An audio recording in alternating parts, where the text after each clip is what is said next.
no way that you cannot see what I see. And tell me, where are you looking? There's no way that you cannot see what I see. And tell me, where are you looking? There's no way that you cannot see what I see. And tell me, where are you looking? There's no way that you cannot see what I see. Going left, I need you by my side. Going left, while you're always on the right. Don't decide, I just need you to barely try.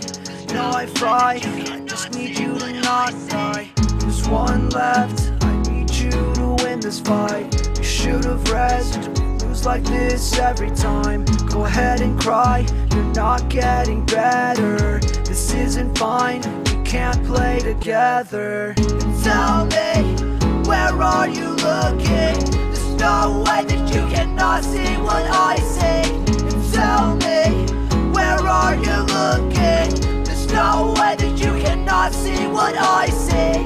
And tell me, where are you looking? There's no way that you cannot see what I see. And tell me, where are you looking? There's no way that you cannot see what I see.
Good afternoon, ladies and gentlemen, and welcome to Series E Apex Legends. My name is Ye, so excited to be joining you here for Week 7 here of Season 4. It's been an incredible run so far, and we still have plenty more Apex Legends action ahead of us. Looking forward to a fun show tonight. Of course, 6 games tonight.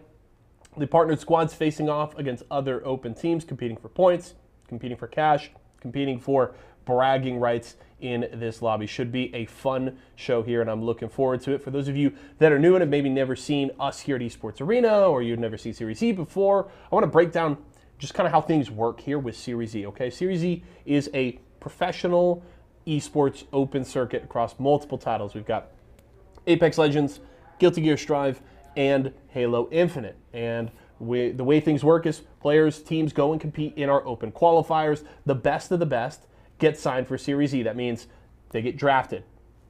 They get a partnership with one of our Series E partnered brands. They're going to get a monthly salary. They're going to sign a contract. And they're going to get the opportunity to compete weekly for points and prize money. In Apex, it's every Tuesday night, like today, against other open squads like they used to be themselves. And then every Wednesday, they compete against some of the best pros from all across North America. So if you and your friends want to get in on the action, make sure to head over to matcherino.com/Series E right now. And if you need more information, esportsarena.com has you covered as well. Now, of course, as we get ready for tonight's action, of course, I mentioned we've got 6 games to play tonight that I'm very much looking forward to. Before we get into that, we'd love to have a little bit of fun here before we jump into the show. So we're going to play a little game show of Deal or Steal. Now, the way things work for Deal or Steal, I got a range of awesome prizes from our Series E partnered brands. 20 Apex crates with all those prizes hidden inside. I'm going to have a special guest come on to join me and play. They will pick one of those crates to set aside at the start. We will then go through multiple rounds, opening up crates, eliminating prizes off of the board. At the end of each round, I will have a deal for my guest. They can either choose to accept the deal, or they can say steal and keep playing the game. If we get all the way down to the end and they've taken none of my deals, we'll crack open their crate and they will win what is inside. So that's how the game works.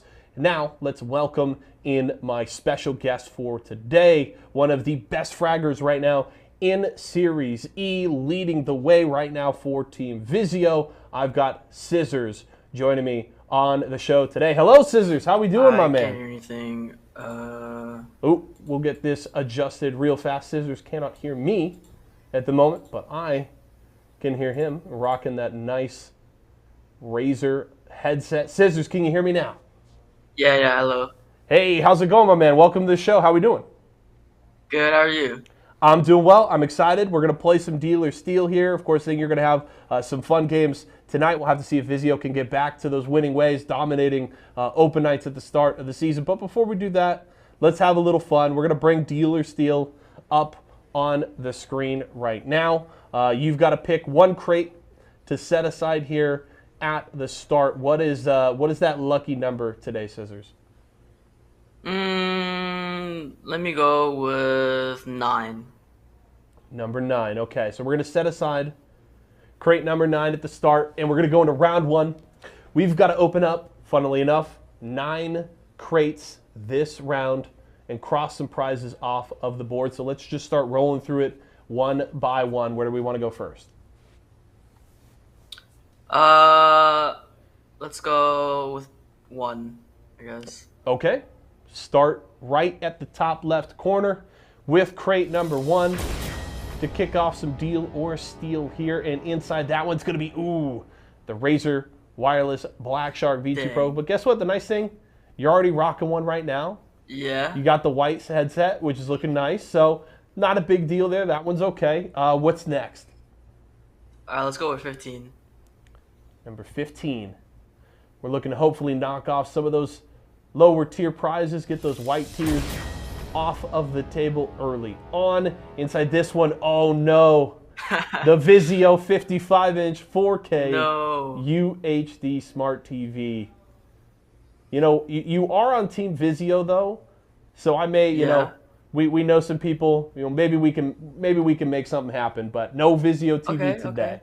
Okay. Let's go 20. Number 20. Okay. Number 1 and 15.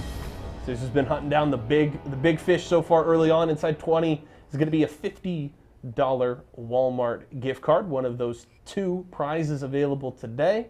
Dang. I'm choosing all the good ones right now. Right? You wanna where are the white tiers? You gotta kind of use that Loba passive and avoid all the high tier loot right now. Let's go with 3. Number 3, okay. Let's see what we got inside of crate number 3. Hoping for our first white tier prize. And Scissors found one. A splash water pack there. Which is get rid of the first row. Let's go with 2 and then 4. Okay, 2 and then 4. Knock out that top row. Let's see if we can keep rolling here with the white tier prizes, starting with crate number 2. And we've got it, the Red Bull pack there. Nice. Inside of crate number 2. And going right to 4. Let's go for it. Crate number 4 has got an Esports Arena mystery box. That's okay, though. There's still another one available. So if you're looking for some Esports Arena swag, all's not lost. Let's do 11. Number 11, okay. Hitting the snake eyes here as we get towards the end of round 1. Inside crate number 11 is going to be a Series E jersey of your choice. But the nice thing is, you're on Team Vizio. You already got your Vizio jersey, so we're good. Yes, sir. All right, let's do 12. Okay, number 12 here, and then we have to open one more after this before the end of the round. Number 12 is going to have a Series E hat. That is a great pull here in round number 1. We're hitting more of those white tier prizes. We're doing good work right now. Last one, let's do 17. 17, okay. Closing round 1 with crate number 17. Inside there is going to be, the Nerf Fortnite BAR motorized dart blaster. Okay. That's a fun prize to take home, but it is one of those white tiers, so good recovery there. Bit of a tough start to round 1, but I think you finished strong. My first deal for you this time around is going to be some Apex coins. I want to help you open some more packs, maybe finish that heirloom collection. So 2,150 Apex coins. Are you taking the deal, or do you want to say steal and keep playing? Let's steal. Okay. Still some good prizes on the board. I don't blame you there. There's still even a bigger Apex coins prize available on the table. So I'll fill in the keyboard. Okay. Brand new keyboard. All right. That is a possibility. Could still be up there. Okay. So let's go round 2 now. 6 crates we got to open this time around. We opened 9 round 1, 6 in round 2. All right. Let's do the second row. 5, 6, 7, and 8. Oh, just running right across? Okay. Yeah. We're just going to rapid fire them here, folks. Number 5. What do we got inside there? It's a Series E hat. That's a great start to round 2. Well done. And we're going right to number 6. Let's keep it rolling. Can the momentum carry through? There's another white tier. The Nerf Ultra 2 motorized blaster. Okay. Number 7. Crate number 7 is going to have 2,150 Apex coins. We're doing great right now. Let's go to number 8. Let's close out the row. Final crate of that second row. The other $50 Walmart gift card. That's fine. Bit of a tough finish, but Scissors, I gotta know, are you a big shotgun fan? It feels like, a lot of players come in, they're going precise, they're picking this one here, this one there, and it feels like you just whipped out a PK and said, hey, we're just gonna blow out that whole second row real fast. Just run them through real fast. Yep, no big deal. 2 more this round. Where are we going? Let's do 13 and then 14. Okay. 13 and 14. The strategy stays consistent. Last 2 crates of the round here. Lucky number 13. Ooh, that's the big boy. 6,700 Apex coins inside of that one. Hoping we can finish stronger here with number 14.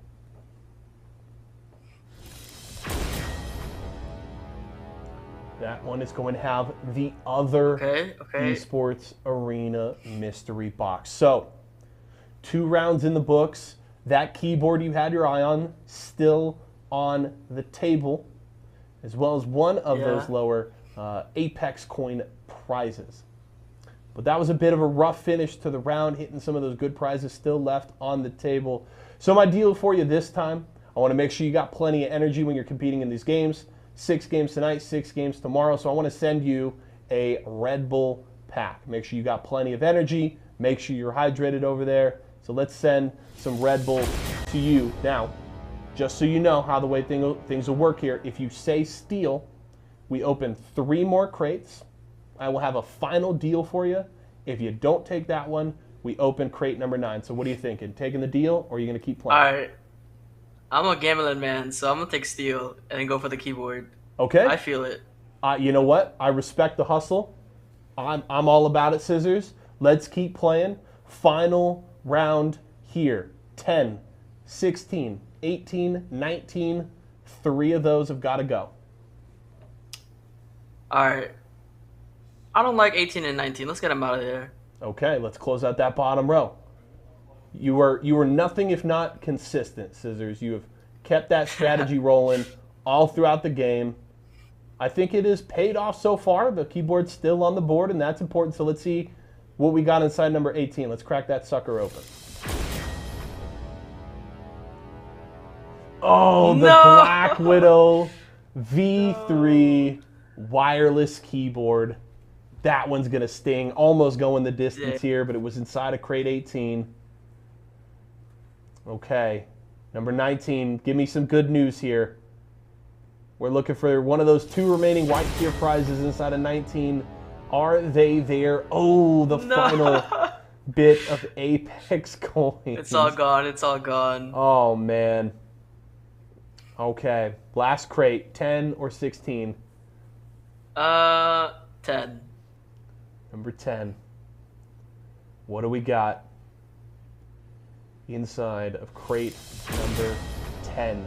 It's going to be the Intel jacket. That one, that was a gut punch. I felt that, Scissors. That hurt me, man. I was rooting for you to keep that keyboard on the table. Now we're at my final deal. The only remaining prizes, Splash Water Pack, Series E jersey. I want you to go home with something nice today. I'm going to go back to the Apex coins. I can't, sadly, with what's on the table, I can't give you the big one, but still, I can hook you up with 2,150 Apex coins. No way. You can go get you some packs. You can maybe find some heirloom shards. I actually, in fact, opened my first pack with heirloom shards in it the other day. I got me the Octane heirloom. I was feeling really good, so I want you to get some yourself. So what do you think, a deal or steal here? I'm gonna take deal this time. Gotta go home with something. I respect it. You know what, Scissors? You went the distance. You opened up as many crates as you could. You were hunting for that keyboard. It didn't work out. Yeah. But I'm happy I was able to make a deal that you are happy about here. So thanks so much for coming to play. Do want to ask you before I let you go, of course, 6 games tonight. You guys came into the season. You dominated the first 4 weeks, right? You were winning every single open night. Bit of a dip from you guys over the last couple of weeks. Of course, you competed in the ALGS playoffs about 10 days ago. How are you kind of feeling about the current state of the team, and do you feel like you guys are ready to kind of take over once again? We're feeling fine. We had a small slump, and I'm feeling confident coming back into tonight. Hey, you've been looking good. You stepped into a roster here with Phony and Fury that, of course, had a ton of experience together. You had a past experience with them, and it seems like you guys really haven't missed a beat. I'm certainly not worried about the slump. I'm excited to see you guys play tonight. So best of luck tonight and tomorrow, man. And thanks again so much for coming to hang out. Thank you so much for having me. All right, guys. That was Scissors from Team Vizio coming to play some Deal or Steal with me. We are going to go to a short break right now as we get all the players into the lobby, ready to drop out onto World's Edge. So don't go anywhere. We'll be back to kick off this week of Series E Apex Legends in just a little bit.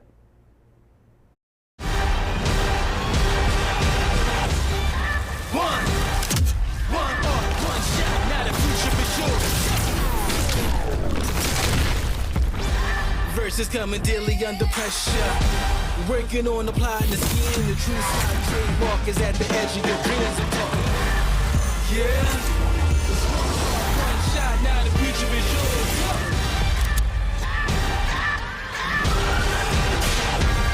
I'm turning dreams into reality. In the lab with the formula and chemistry. The memories spark and motivate and make the industry shake. Take the balls to the brakes. I'm talking one chance that was so good for the goal. It's one shot, now the future is yours. Let's go.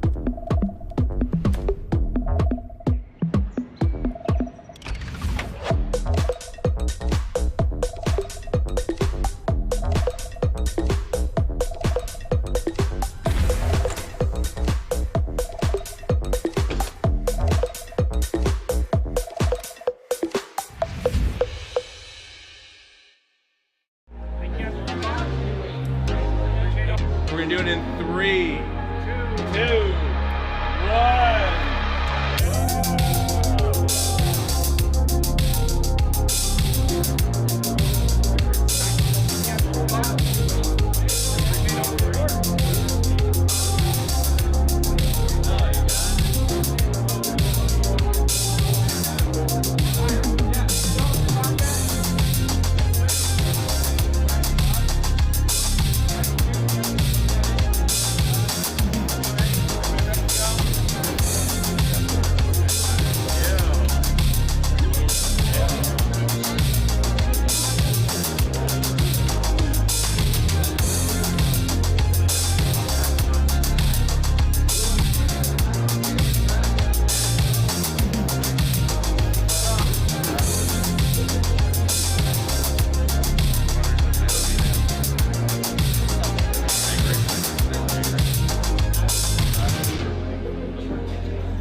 What's going on, ladies and gentlemen, and welcome to Eat, Speak, Compete. Eat, speak, compete. Yes. What have you been playing this week?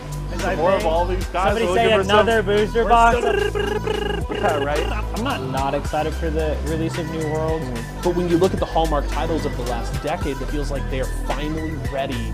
They finished strong. Like 35-2. And I just typed dance question mark and Put maybe Kyle, if you're watching, put like a red alarm or whatever in my hand right here. Pause and go watch it, or you can just skip the rest of it. We're gonna talk about it. Final spoiler warning. Luke. Oh Did yeah. the little web slinger. I literally feel like it's a guaranteed flop. Follow us on Spotify or on Apple Podcasts, or if you want to see our gorgeous faces, we're over on YouTube. Just search Esports Arena. Dang. That's super fun sounding. Yeah, I think it's gonna go. That sounds gonna be super sick. fun, I think.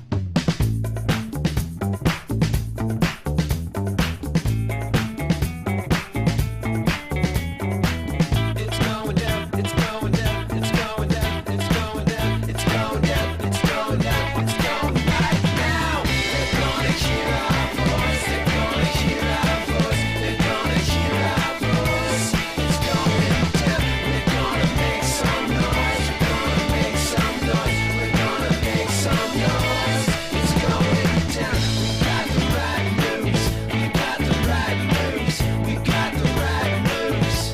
It's going down. They're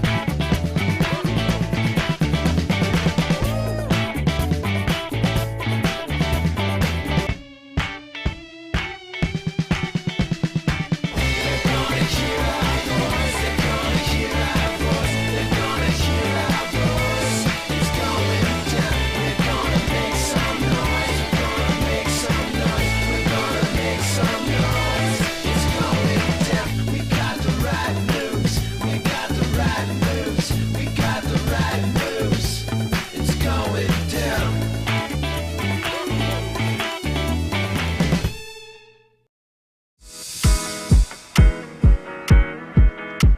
What's up, guys? Tyler Endress, CEO and founder of Esports Arena. And did you know that Esports Arena is located inside Walmarts all throughout the country? We're here in Tulsa, Oklahoma right now at one of our awesome Walmart stores.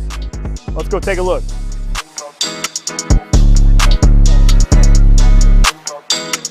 Fantastic, right? So typically in the front of the store, you see you got a Subway here, you got some Walmart services, but right there is the Tulsa Esports Arena. Right up front. So literally, if you're just doing some grocery shopping, you're gonna check out over here.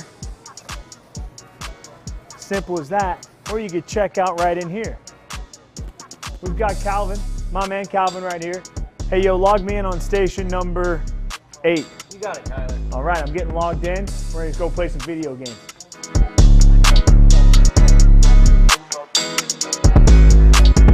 at that.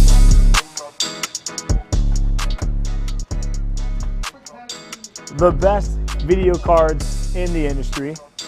The best CPUs in the industry. The best gaming chairs in the industry. The best Razer peripherals in the industry. The best monitors that let you hit that 200 frames per second in the industry. No screen tearing whatsoever. All right here at Esports Arena. Now I'd let you keep following me along, but I got a tournament to play tonight, so I'm gonna get some practice in.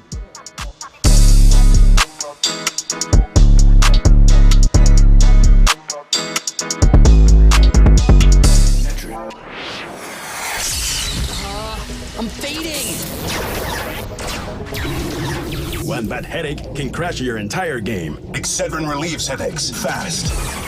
Excedrin, game over for headaches. It's refreshing, refreshingly sweet, but without sugar, 0 calorie treat. Now all our top flavored splash. It's fruit freshen.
Series E. Series E. Series E. Series E. Series E. Apex Legends. Apex Legends. Series E. Apex Legends starts right now.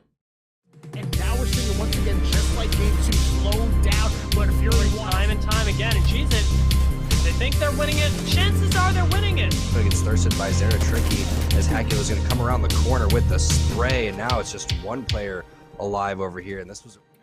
What is up, everybody? Welcome to Series E Season 4 Apex Legends T-Squared. And Vicky bringing you the action today. Vicky, how you doing?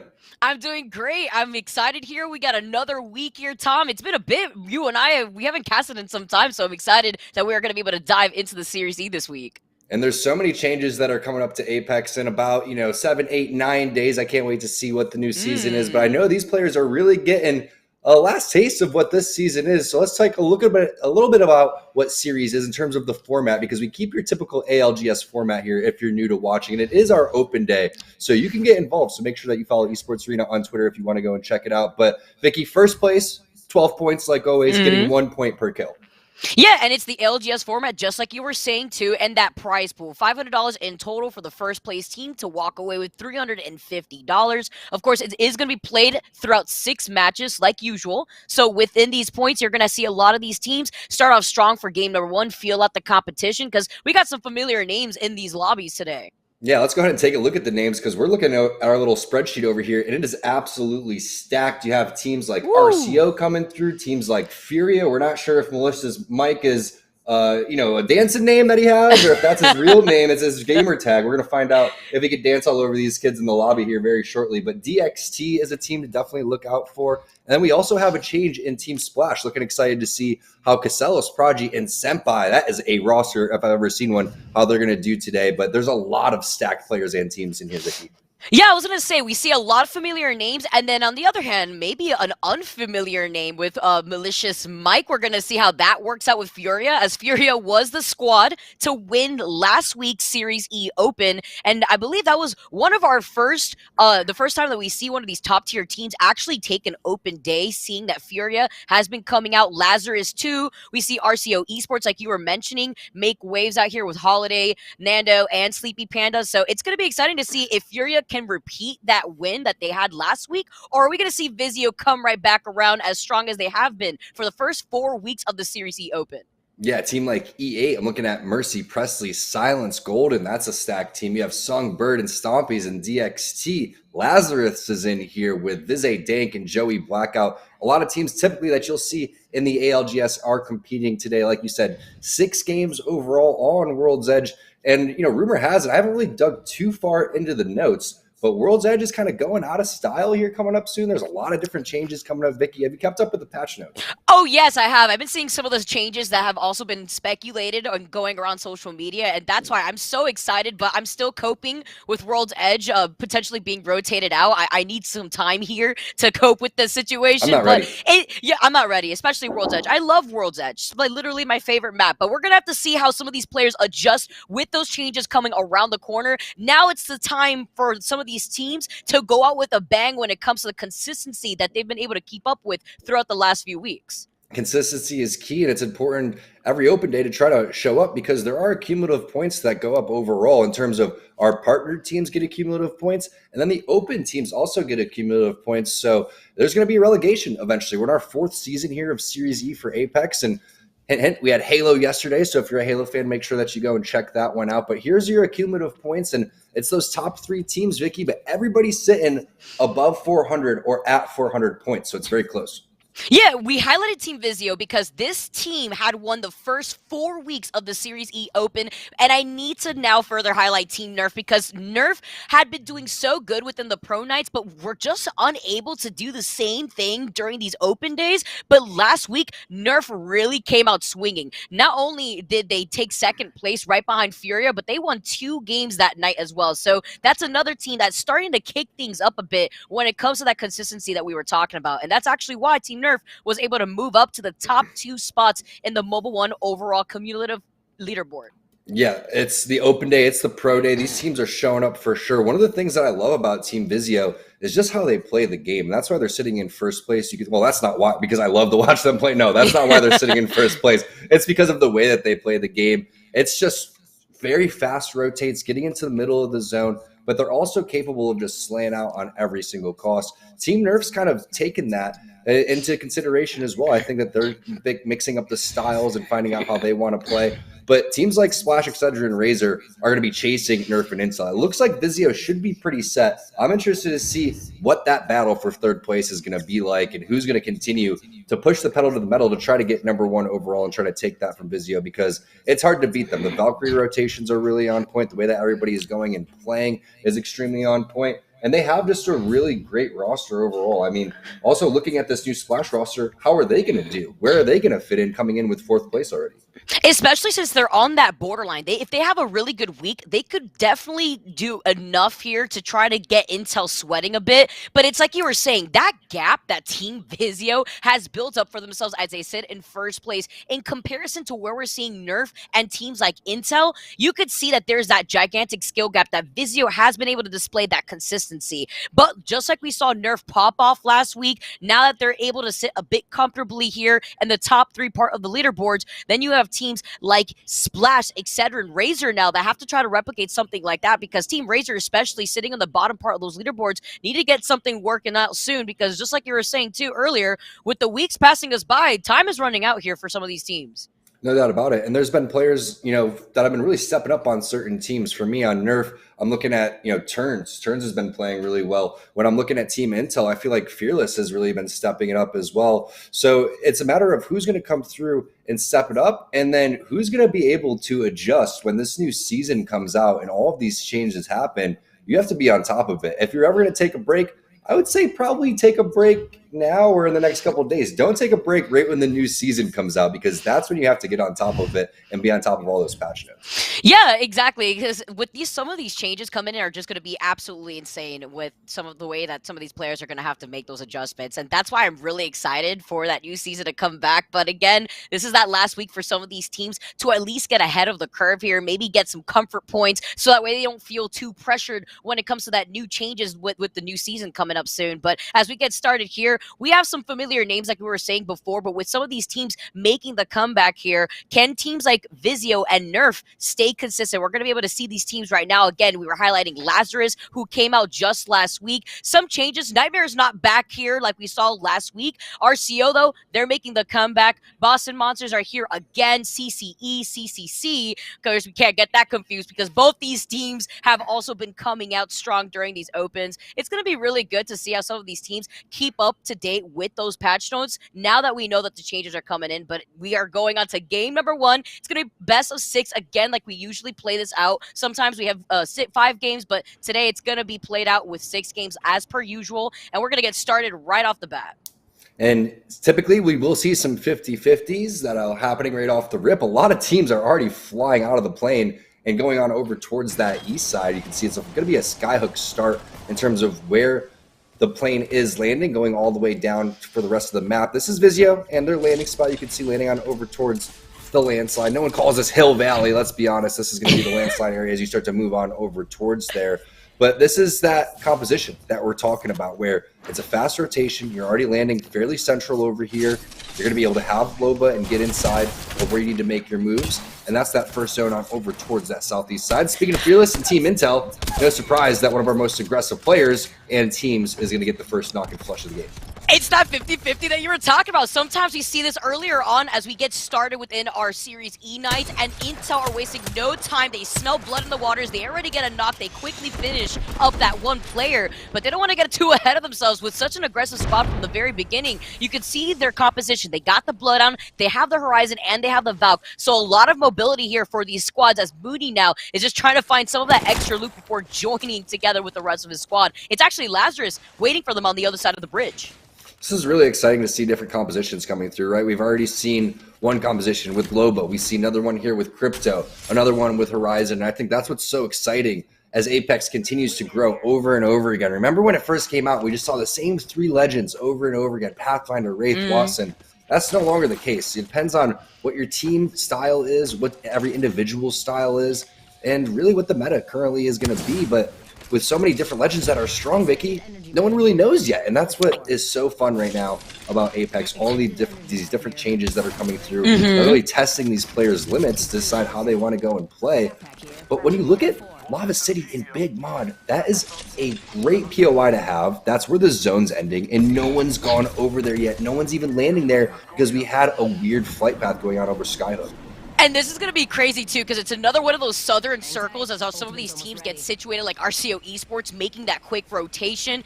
Very similar to what we had seen from Vizio, and that's why they like to run the Loba, because they like to be able to loot on the way over there. They have that black market, but here, for RCO Esports, they have the Valk, so that's going to be the way that they're going to be able to redeploy to get into that final circle positioning. But it's like you were saying, it's a matter of getting there before a lot of these squads, and CCE was a squad that was hanging out around Dome, so that squad is closer to Lava City than any of these other squads that we've seen so far. Now, looking at a lot of the action, I'm expecting a lot of these squads to dwindle away in that choke point between Lava Siphon into Dome, and even Lava Siphon leaving Geyser into Lava City.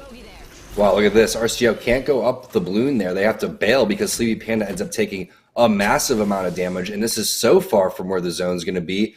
Makes you wonder if people don't realize, hey, Teams Esports Arena isn't here, okay? I know they take Lava City and Big Mod, but that is definitely a POI that I would be scooping up 1,000%. Maybe one of the teams will find that out as the next game goes on and it's a different flight path. But one thing's for sure, they're going to have to fly on out of here and make their way on over towards that southern side here very soon, because that is a brutal zone that big mod Lava City ending. The team Excedrin, they're crafting over here towards the thermal station side.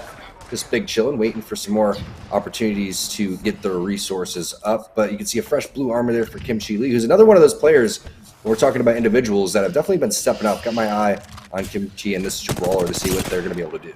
Yeah, Team Excedrin really did pop off 2 weeks ago where they started to get their footing when it came to that synergy that they want to keep building up here all together, because they've had a bit of a rough start to the season. But as this squad always lands in Thermal Station, and with a lot of these circles pulling to the south, that really does benefit Excedrin when it comes to these slower rotations when they want to prioritize loot. But they were getting contested already. There was another squad who perhaps already got the survey beacon if it's on the southern part of Thermal Station, and not only will that squad have that intel, but they'll also be able to try to circle keep Excedrin. So you can see Kimchi Lee already moving up ahead. Doesn't look like they have the information for where that circle's going to pull, but we're going to have to see, because they do hear some shots already up ahead, and RCO Esports is going to be meeting up with Kimchi Lee shortly.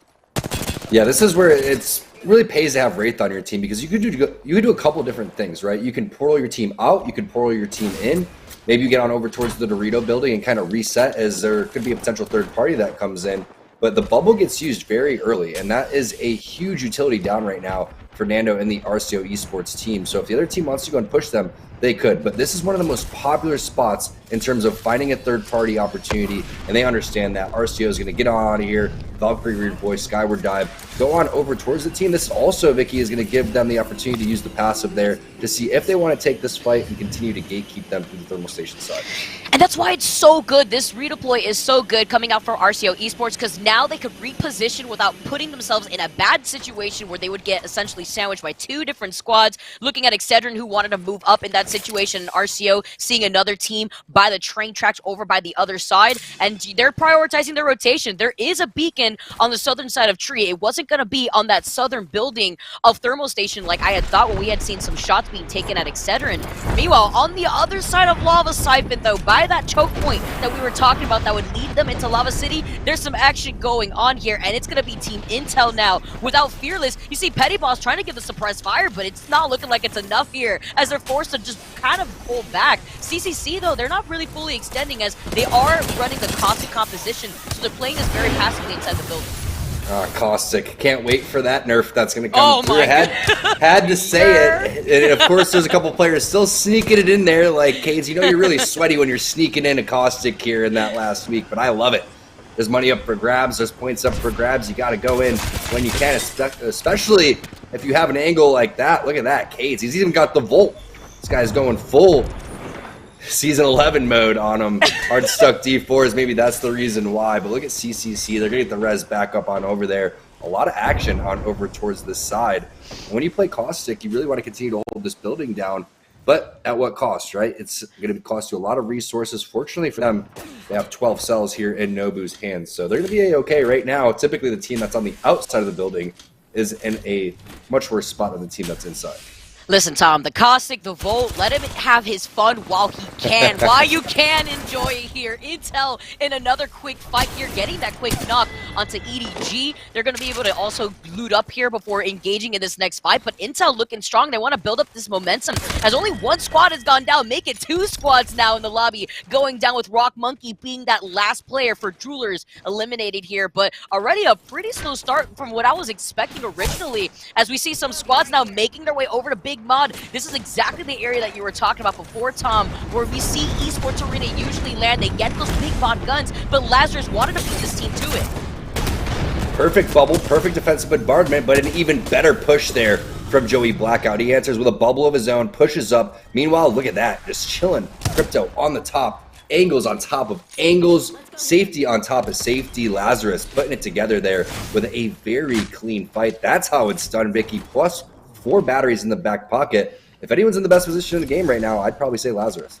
Yeah, and that was Team Razor that they were able to take out too. And with this composition, we were highlighting this a lot earlier on, because it's so important to note that we see so many different comps coming out from different regions. I mean, in APAC North for the ALGS, we saw Watson and Crypto being played, and now we're seeing the Crypto being played here from Lazarus. They want to try to replicate that, especially with some of those buffs coming in, as Intel are still in this fight. They've been in this fight for quite some time now, but you see that there's another squad on the other side of the building, and they don't want to put themselves in a sandwiching position.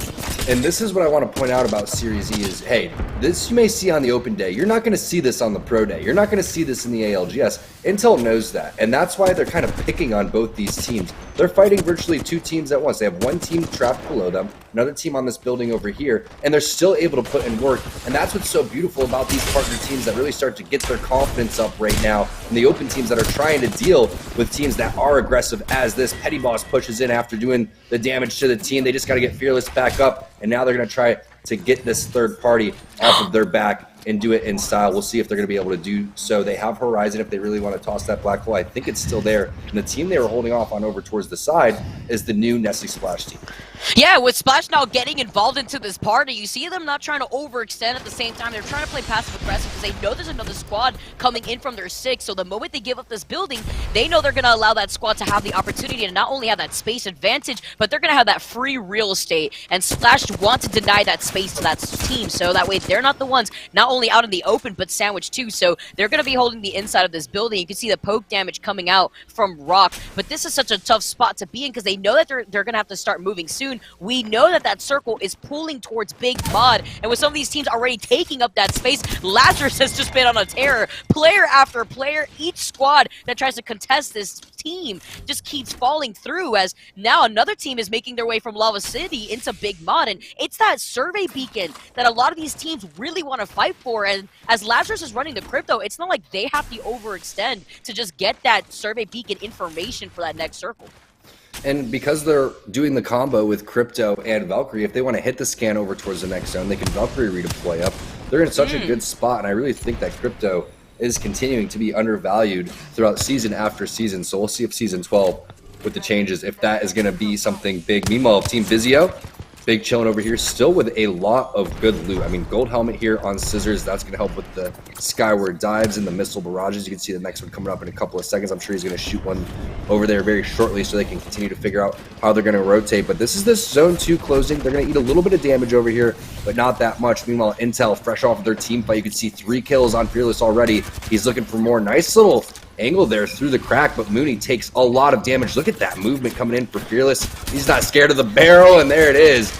One player down and flushed out, and it's just a matter of time before Intel picks the rest of them off. And they had the information of the caustic barrels too. The moment they just slid in there with Intel pushing back 2 squads initially in that fight, you saw Splash trying to poke at them from afar. They have been playing this very passively where they're not trying to overextend, but is it too passively now? As we can see, Intel, they finished up that fight. They're now taking the high ground here with Rock now having to blade off of that low ground. They're trying to take these 2 different off angles, but it looks like they're just going to back away here. They're playing still from that low ground, and with the circle closing in, both these squads are going to have to start rotating soon, and that's going to be lethal as we see some teams now fighting from outside the circle. Vizio, you were just talking about it, with circle 2 closing in, they were going to get that little tickle damage going in, but you don't want to be finding yourself in a fight with Phony going down now for Team Vizio.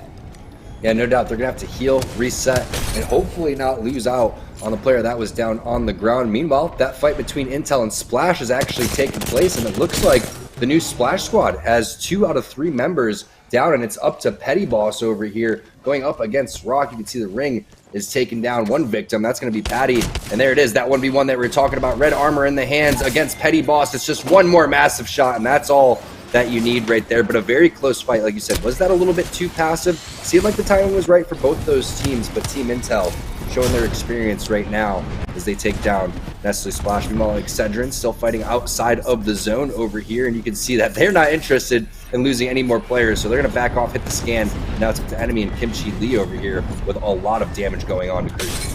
It's about building up that confidence. That's why sometimes you could try to play passively, but when you know the opportunity is there, you don't want to play too passively, because that's when the squad knows that you're trying to take these slow fights. You don't feel that you have that trust within yourself. But Intel, they lost Fearless in that fight, and with that beacon being right there, they're going to be able to get him right back in. Excedrin's going to have to do something similar if they are going to be able to get to a beacon themselves to get all their members back up.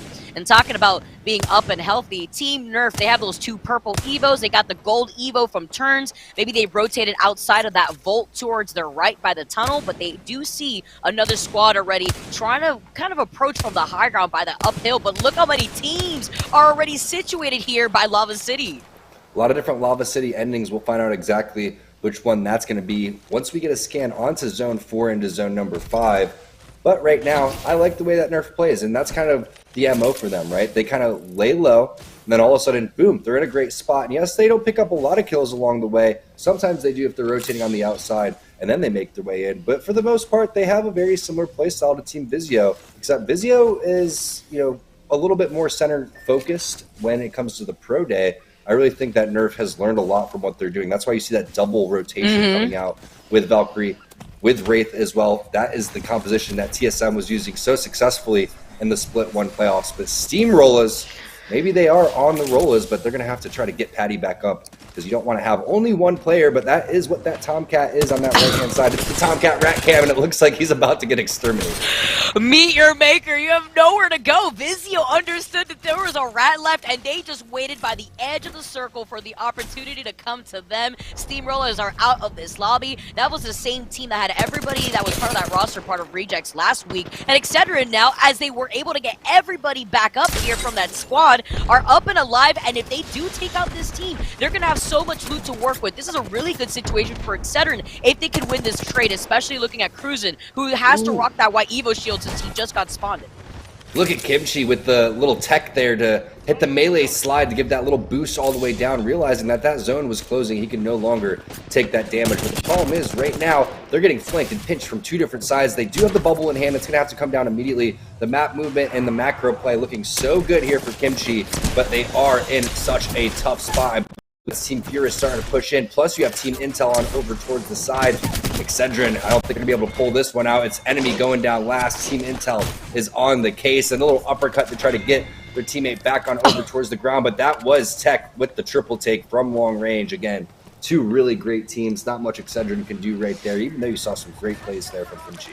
Yeah, you can see that Furia had that opportunity that they were able to just take that extra shot, especially with their angle that they were holding. And this is Lazarus. I'm wondering here that they were able to rotate away from Lava City, but this is our squad who had the intel on where that circle was going to be pulling originally, thanks to that crypto when they were able to take real estate over by Big Mod. It looks like they want to hold the outside of the shell, but they, with that Valkyrie passive, they see that there's already another squad in that same spot. So essentially, a lot of those places that they want to be able to rotate to have already been taken up. So you see Lazarus, they're forced to take this fight, and Vizio are moving in for the opportunity before that res comes out. They don't get it, but remember, Fury is also right behind Vizio with the triple take themselves. And that was Joey Blackout going down. Fearless answers right back with the Wingman too. So two separate fights taking place between our partnered teams, and looks like three partnered teams are going to be involved here too. If we have another team that's inside, oh, that's actually another open team. MBS trying to use the barrels. It doesn't look like that's going to be working out. It's up to Stealth trying to stay alive as long as possible. Dank has tons of health, plus the Digi threat to see through the smoke. And I believe that is all she wrote for our MBS open team. Meanwhile, Team Nerf still big chilling inside of one of these buildings, but that's what happens. We saw so many teams dancing inside of here. Team Nerf coexisting with at least one on the inside and probably multiple teams in other buildings around. Absolutely. We're used to this too, Tal. We see this usually, especially with a lot of these teams predicting where that circle is. They want to be able to secure some of these buildings because then you're out in the open like Furia is, but they're unashamed to do so with the Spitfire that you see currently in Extra Tricky's hand. He's been rocking the fuse the entire way through between last week where they were able to take the win as well as the ALGS. You can see Extra's feeling very confident with this character pick, with these compositions that we've been seeing Furia run out with, but they're trying to take these off angles and they're taking two fights all at the same time. Yeah, it's tough to beat a team with Tech and with Zera on it. I mean, Zera Tricky's one of our long-standing players that was on Team Razor for quite some time here in Series E. Now he's rocking the fuse. Bubble goes down. That's going to be the res. He's even thought he was going to pop an Ultimate Excel in the middle of battle right there, Vicky. That was going to be pretty ballsy, but instead it's going to be Zera Tricky there trying to stay alive. But Petty Boss coming around with the flank. They get turned on. That's the triple take still in the hands of Tech. Fearless coming around the corner there with the Volt as well. You can see Wingman, Blue Mag for Dank. He's trying to fend them off with the grenades, but there's just so much going on. Fearless is going to take the kill lead with 9, and we were hyping him up before this game started. Absolutely, for a good reason. You can see 9 kills for Fearless here. Intel coming through, but the position here for Lazarus and Furia is amazing. They have the high ground. They're trying to cover both behind their angles in the only flanking position that they can see Furia have that opportunity. But with Intel now rolling in, you know that momentum's on their side. Look at this 4 assists too. So the other members of Intel have been absolutely keeping up here with Mooney, with Fearless, and it's going to be amazing here to see what they can do in the late game now that Boston Monsters are also cleaning up some kills themselves as they just were able to take care of Nerf. And that's our first Ash sighting right there. You can see Raven is on that one for the Boston Monsters. Little difficult to have to navigate around that death box, right? You got to kind of jump / like clamber over that thing, or maybe you just do a little fly boost there with your jetpack if you're the Valkyrie. But that is a nice little spot to have an armor swap if you're looking for one too. So you got to be careful if you're a controller player, maybe standing still on that box, as there's going to be 2 teams basically converging on these stairs. Boston Monsters have an opportunity maybe to flank through that little hole on the side of the building right there, right on the edge of the zone, but it looks like right now they are trying to stay shoulder to shoulder, which is the right play. This is going to be crazy. With 5 squads remaining, there is a team without their full squad, so we'll find out exactly who that team is very shortly. But just look at the head on the swivel there for Lasker. Bubble goes down the outside of the building, and that's going to be Stomps with the first initial knock, but it's not going to be enough. That's a great team that they just took out. That was also the duo, Vicky, so a little bit lucky there for them that wasn't the full 3-man squad. Yeah, that was a squad that was missing out on one of those members, but with Boston Monsters now having to get this res, Lazarus, Intel, they're busy themselves in this fight on the high ground. You see Intel trying to split some of that attention, but with that first crack, the immediate split, though, that we're seeing from Lazarus, I love this position that we're seeing as Golden gets that knock onto Petty Boss, as Intel was popping off earlier. This is great news for Lazarus as they're still on this high ground. Loving the way that Lazarus has played this the entire time. Right from the beginning, they've been popping off. You thought Fearless had a lot. Well, look at what Dank has. 6 for him. Meanwhile, 6 for Mooney as well. This is going to be a lot of points on the board for these teams, especially whoever's going to be able to pick up that dub. But that is what I love about Horizon towards the end game, Vicky, is that black hole. Unfortunately, that wasn't the black hole that they were looking for, but it does filter the other 2 teams towards each other. So the damage was done in terms of being able to use that as an effective AoE ultimate, and that is still more kills going on the board for Fearless. Here it is, Lazarus versus Intel, as it should be, Vicky. These 2 teams have been playing out of their mind. Yeah, now Boston Monsters out of the fight. This 1v1 between Lazarus and Intel, as Lazarus has just been playing out of their minds, but Intel has had the frag potential throughout the rest of this game. They're trying to reposition here, but Fearless gets pressured out, and Mooney doesn't have his shield. Here comes the Horizon vertical ability here, but with Intel now down 2 members, can Mooney do it alone?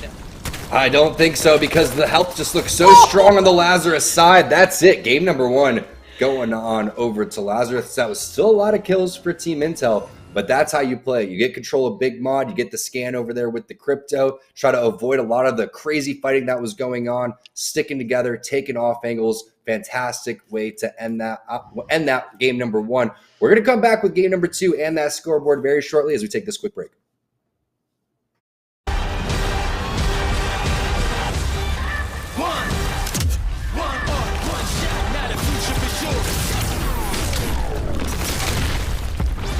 Versus coming daily under pressure. Working on the plot and the scheme. The true sky trademark is at the edge of your dreams. Yeah. One shot, now the future is yours.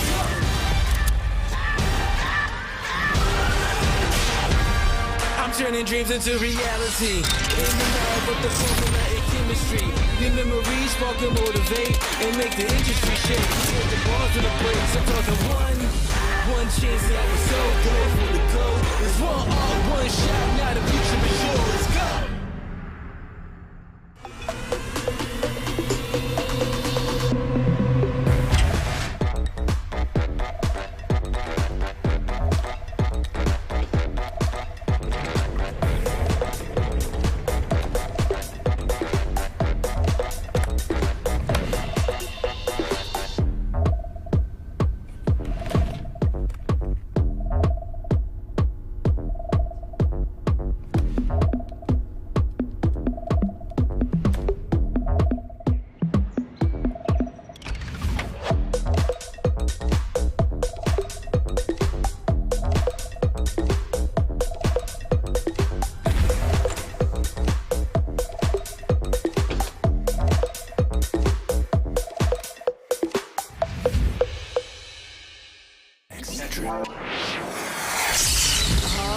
I'm fading.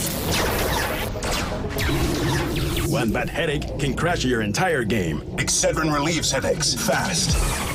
Excedrin, game over for headaches. Game one all set, and Lazarus come out with the victory. A squad trying to kind of move up, keep the rise going. They competed in the ALGS playoffs last weekend, and they're looking to build off of that opportunity. Of course, Z Davis out, now bringing in Joey Blackout, a Season 2 Series Z player that you may remember from that old Team Cheez-It roster. They grab a win to kick off the day, so well played there from Lazarus. Let's check out our first player of the game for tonight's competition, and it's going to go to G7 Dank. They're on the Valkyrie, 7 kills and 4 assists. That's a really solid game there for Lazarus, and over 2,200 damage. That's the kind of start you want to have to an open night competition. Of course, we see very often, maybe a team grabs a victory, but they only get, maybe 4 or 5 kills. So you'll almost even sometimes see that, second or third place squad that fragged out take first place on the Mobile One leaderboard despite not getting that big 12-point boon you grab for finishing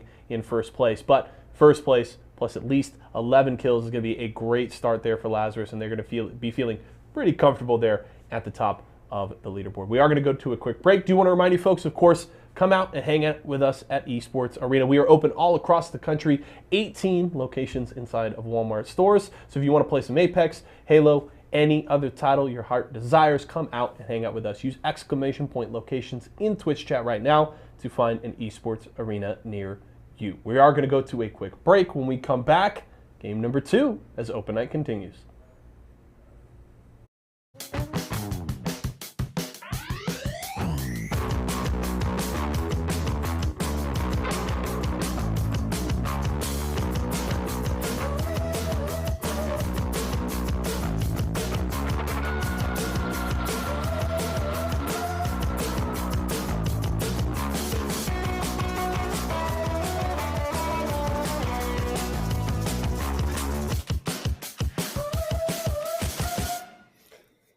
What is up, everybody? Welcome back to Series Z. We just completed game number 1. T-Squared and Vicky bringing you the action. What a game number 1 we had. Yeah, I mean, Intel was fragging out of their minds right there, but Lazarus just had the best position right there, too. So they're the ones that take it on top. But after game number 1, is it enough for Intel to get enough KP to dethrone them? I don't know. Let's take a look at the Mobile One leaderboard and find out exactly how many points they have. Oh, my goodness. If you wanted points, you better be Team Intel or Team Lazarus.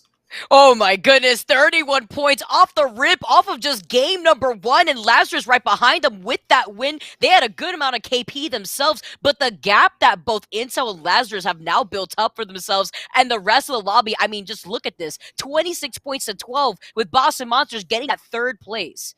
When I look at these scores, Vicky, it kind of gives me a hint that these teams are now going to play extra hyper aggressive because they're going to be really trying to catch up to Team Intel and to Team Lazarus. Let's take a look at the Mobile One high performance moment from game number 1 to find out if it is that final team fight. And it looks like it is. This is a straight up 3-on-3 here. And we were talking during the break. It seems like Intel was, fragging out so hard, Vicky, that they kind of gave up on teamwork and they were just trying to fight their way individually through this. Yeah, well, honestly, what was really crazy at the very end there was that Team Intel had the perfect opportunity to take an off angle to then capitalize off of Lazarus and Boston Monsters fighting on the other side of that final circle. And surprisingly, Intel, they just gave that position up and they lost that trade, but with Lazarus taking that win, it's a good thing for them to get contested because Intel, again, had so many kills off of that first game alone. I don't think I've ever seen so many points from a team that haven't won a game. I had to make sure I got the wording right correctly on that one because I don't think I've ever said that before. It's very rare for 31 points to be dropped, let alone when you don't pick up those full 12 points from getting that dub. But Lazarus is still right behind them, just 1 or 2 more team fights, and they virtually have been tied right there. But that is a 6-point difference in terms of what they would have potentially got. So you got to keep in mind for that too. They could have been sitting at 37 points. That is unheard of for a game. So if Intel was able to pull that one off, that could have been one for the record books. But we're getting ready and setting up game number 2 right now. One thing that we saw for sure, Vicky, was a lot of diverse team compositions. Yes, and I'm glad that you highlighted that because we were talking a bit about the crypto composition that we saw from Lazarus. They were able to get that beacon control without having to overextend or give up a dome, so that way that crypto drone could be able to give them that intel on where that circle was pulling. And every single time we checked in on Lazarus, we saw that they were prioritizing their final circle positioning. Even securing the outside shell of dome right there is so important because they were able to hold on to the high ground right alongside teams like Intel. Meanwhile, Intel, they were just wiping squads on their way from the middle of the rotation towards that final circle positioning. But Lazarus was just ahead of the game ever since we tuned in to see them take over Big Mod. Intel, they're processing information faster than the other teams. I think I was going to say the way that they were playing, I thought they were going to get sponsored by Dude Wipes. Honestly, they were just going through and just dominating everybody on that board. But hey, Lazarus is one of those teams. Also, Furia is one of those teams too to continue to watch out. But it was Boston Monsters, surprisingly, in third place. That is the team that I was excited to see how they're going to do here in game number 2. On board with our winners from game number 1, it is Lazarus coming through. But we also have a thermal station zone. Remember, last time there wasn't any landers over towards Lava City and Big Mod. That looks like that's going to change this time around. And then whoever lands on that thermal station side, they're going to be blessed with that zone. You know, I want to highlight Boston Monsters, though, because this is a team that has really turned around and really did something for themselves. As we see already, another 50-50 from Intel, another one off the rip. I mean, game number 2, Team Intel, they lose Petty in the process. Hopefully it doesn't come back to bite them as they get that trade, but it looks like they're just running away with it. Already with so much momentum leading game number 1, they want to replicate that now game number 2, but with Petty Boss going down, you can see Fearless moving in to try to find the opportunity to get that res potentially here. See Petty Boss actually with that res, he manages to get up, but there's another team all the way on the other side of that bridge who is now making their way towards this exact fight, and it's going to be Lazarus, our other squad, who is currently sitting at 2nd place. Both these teams, what a coincidence that we have here, Tom, are currently fighting for fragment, but I love how hyper-aggressive we're seeing from these teams. It's little fragment bullies, huh? It's I see what it is. If you land fragment, you apparently just get 25 points automatically. That's how the game works, right? Because you've just, landed there and scared everybody because you're so good you land at fragment. Isn't that how Apex works? No, that's not how Apex works, y'all. These teams just love to land there. And it is one of the best landing spots because it is central. It does have a lot of loot, and you are going to be getting some big scans over there. But also going back to the difference in team compositions too, right? Gibby's always been like a 95% pick rate. Or 98. They don't have Gibraltar right there. So in that 1v1 fight, straight up, once that defensive bombardment hit, once that first knock goes down, it really throws Team Intel for a little bit of a wrench. And that's kind of their Achilles heel. So we'll see if they can continue to frag out and put that many points on the board that they don't need one, or will they consider making a change a little bit later on based on what happens. But there's a team fight happening for Nestle Splash, the new roster, Prodigy Aces, Casellos, and Rock. Excited to see what they're going to be able to do. Remember, they were the closest team, I believe, to take down Team Intel. I think that was the fight that we were looking for, and that was a 2-for-3 exchange, right? So there was one player remaining on the team of Team Intel, and that was the closest any team besides Lazarus came down to taking him down. And with Splash taking out CCE here, this is the opportunity for Splash to now start things off strong. They have full purple Evos. They have some of that confidence now where they realize, all right, we don't have to play as passive-aggressive as we thought we had to within that first game. They see how intense Team Intel is now performing here with all that KP that they were able to secure despite them not winning. But now you see a lot of these teams trying to play hyper-aggressive like you were talking about, Tom, because they understand the situation here going on to game number 2. And with that gold extended light mag, that's a great way to start that out, especially with those great shields. And Steamrolla's now in that early fight in the train tracks inside that tunnel now. They're trying to take it off angle with Cowboy nearly losing his shield, but with the Arcstar finding its mark, can he find the angle? See, not only what the Intel and Lazarus did is going to promote more fighting because of the fact that they put so many points up, it's also going to show other teams the amount of confidence that you have to have in terms of taking these fights, because when you die, you're stuck observing the team that killed you.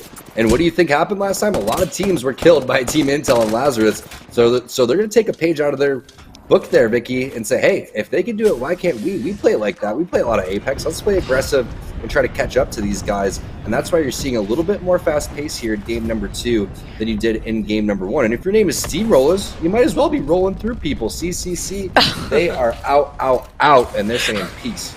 They're saying that's none of our business. They're going to be able to go right towards Skyhook to get that res beacon because they need to get these Troys back into the game. You can see them now trying to prioritize that, wasting no time with the first circle closing in. They're going to be able to have a lot of that breathing room, hopefully without another squad rotating on the other side of Skyhook, leaving Trials, leaving Countdown. We have to see where the circle is going to be pulling to see if any of these squads are going to try to contest CCC when they get that respawn. Team Excedrin looks like cruising, taking a little bit of damage over here. Kimchi Lee, again, playing fantastic in game number 1, but they really weren't able to capitalize on the positioning that they had. Amazing shots right there from enemy. Just one more burst, and that's all he needed, as Kimchi's going to clean that one up. That's going to be Sleeping Panda from the RCO squad. Now a 2-on-3. Makes it so difficult here, Vicky. I mean, you're already down one player without really doing much damage. Cruisin takes damage right there, but that's a bait and switch, and that's what happens. Cruisin comes through, just distracts for a little bit, and now you have a lone player running through and taking 124 to the back. What a job by enemy. It's just a matter of time here before he hits the scan and finds out exactly where this player went. And hey, you don't even really need to, because the bubble's there, the tracking is there from the Bloodhound. And it looks like, unfortunately, another player and another team is going to grief that kill away. But the damage is done. Nice job from Excedrin.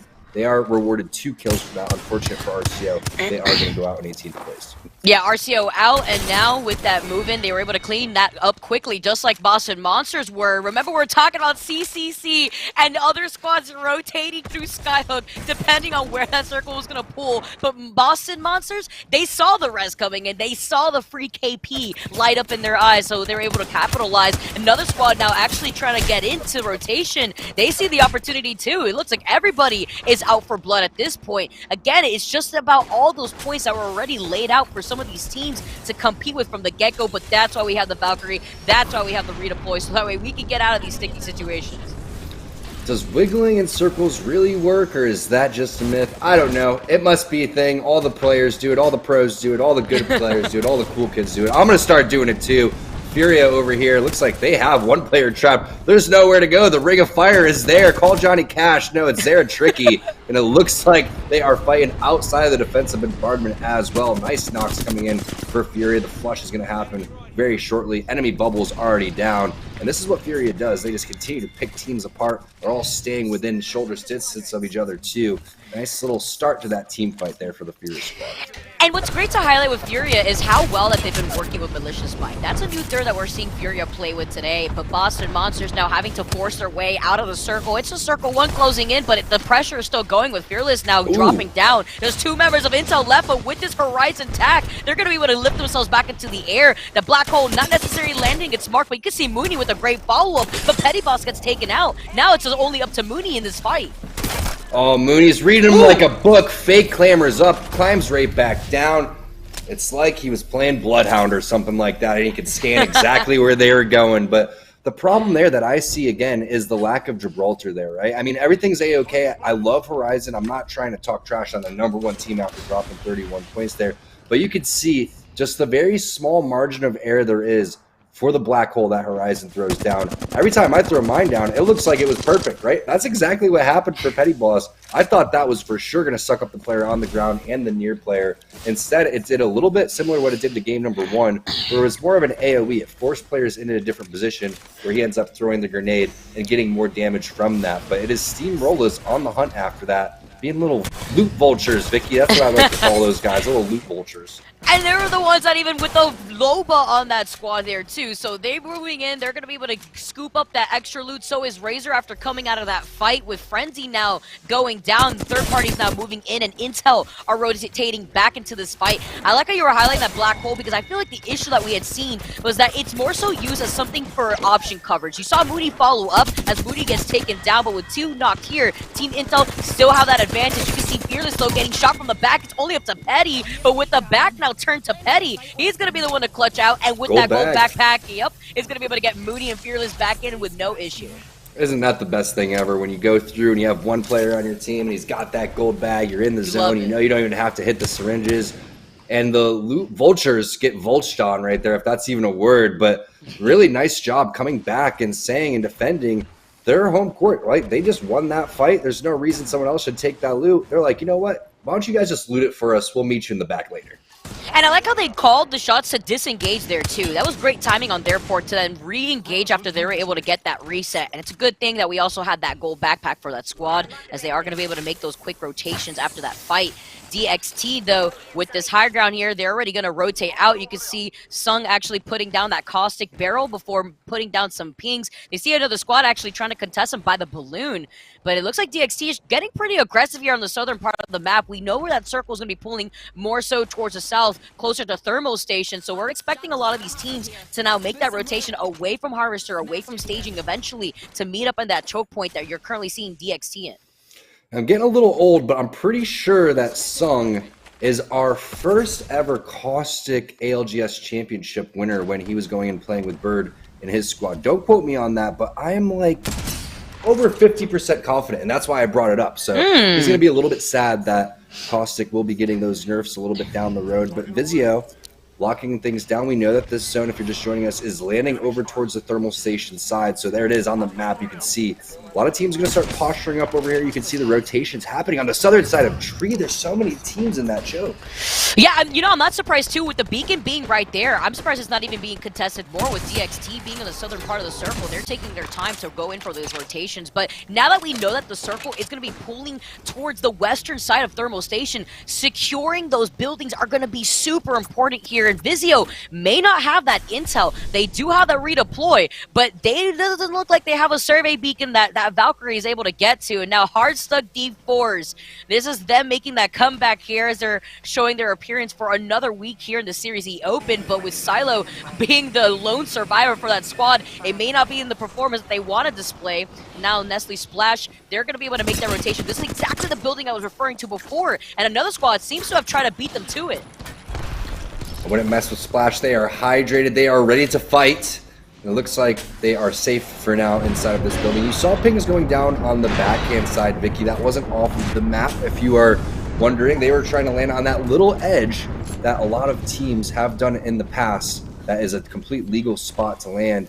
And you can even fit two teams on either side of that little ledge. Jamerson talks about how he wants that thing removed. So big shout out to Jamerson for that one. But Team Excedrin sitting in the back here, and they're going to be camping inside of one of the strongest buildings. That large building typically is where you get the zone to pull over towards the giant rock over there. You're going to be in a good spot. There's a lot of endings on that Dorito building where we saw the team just fly in on too. So a lot of different options here, but this building is next to all of them.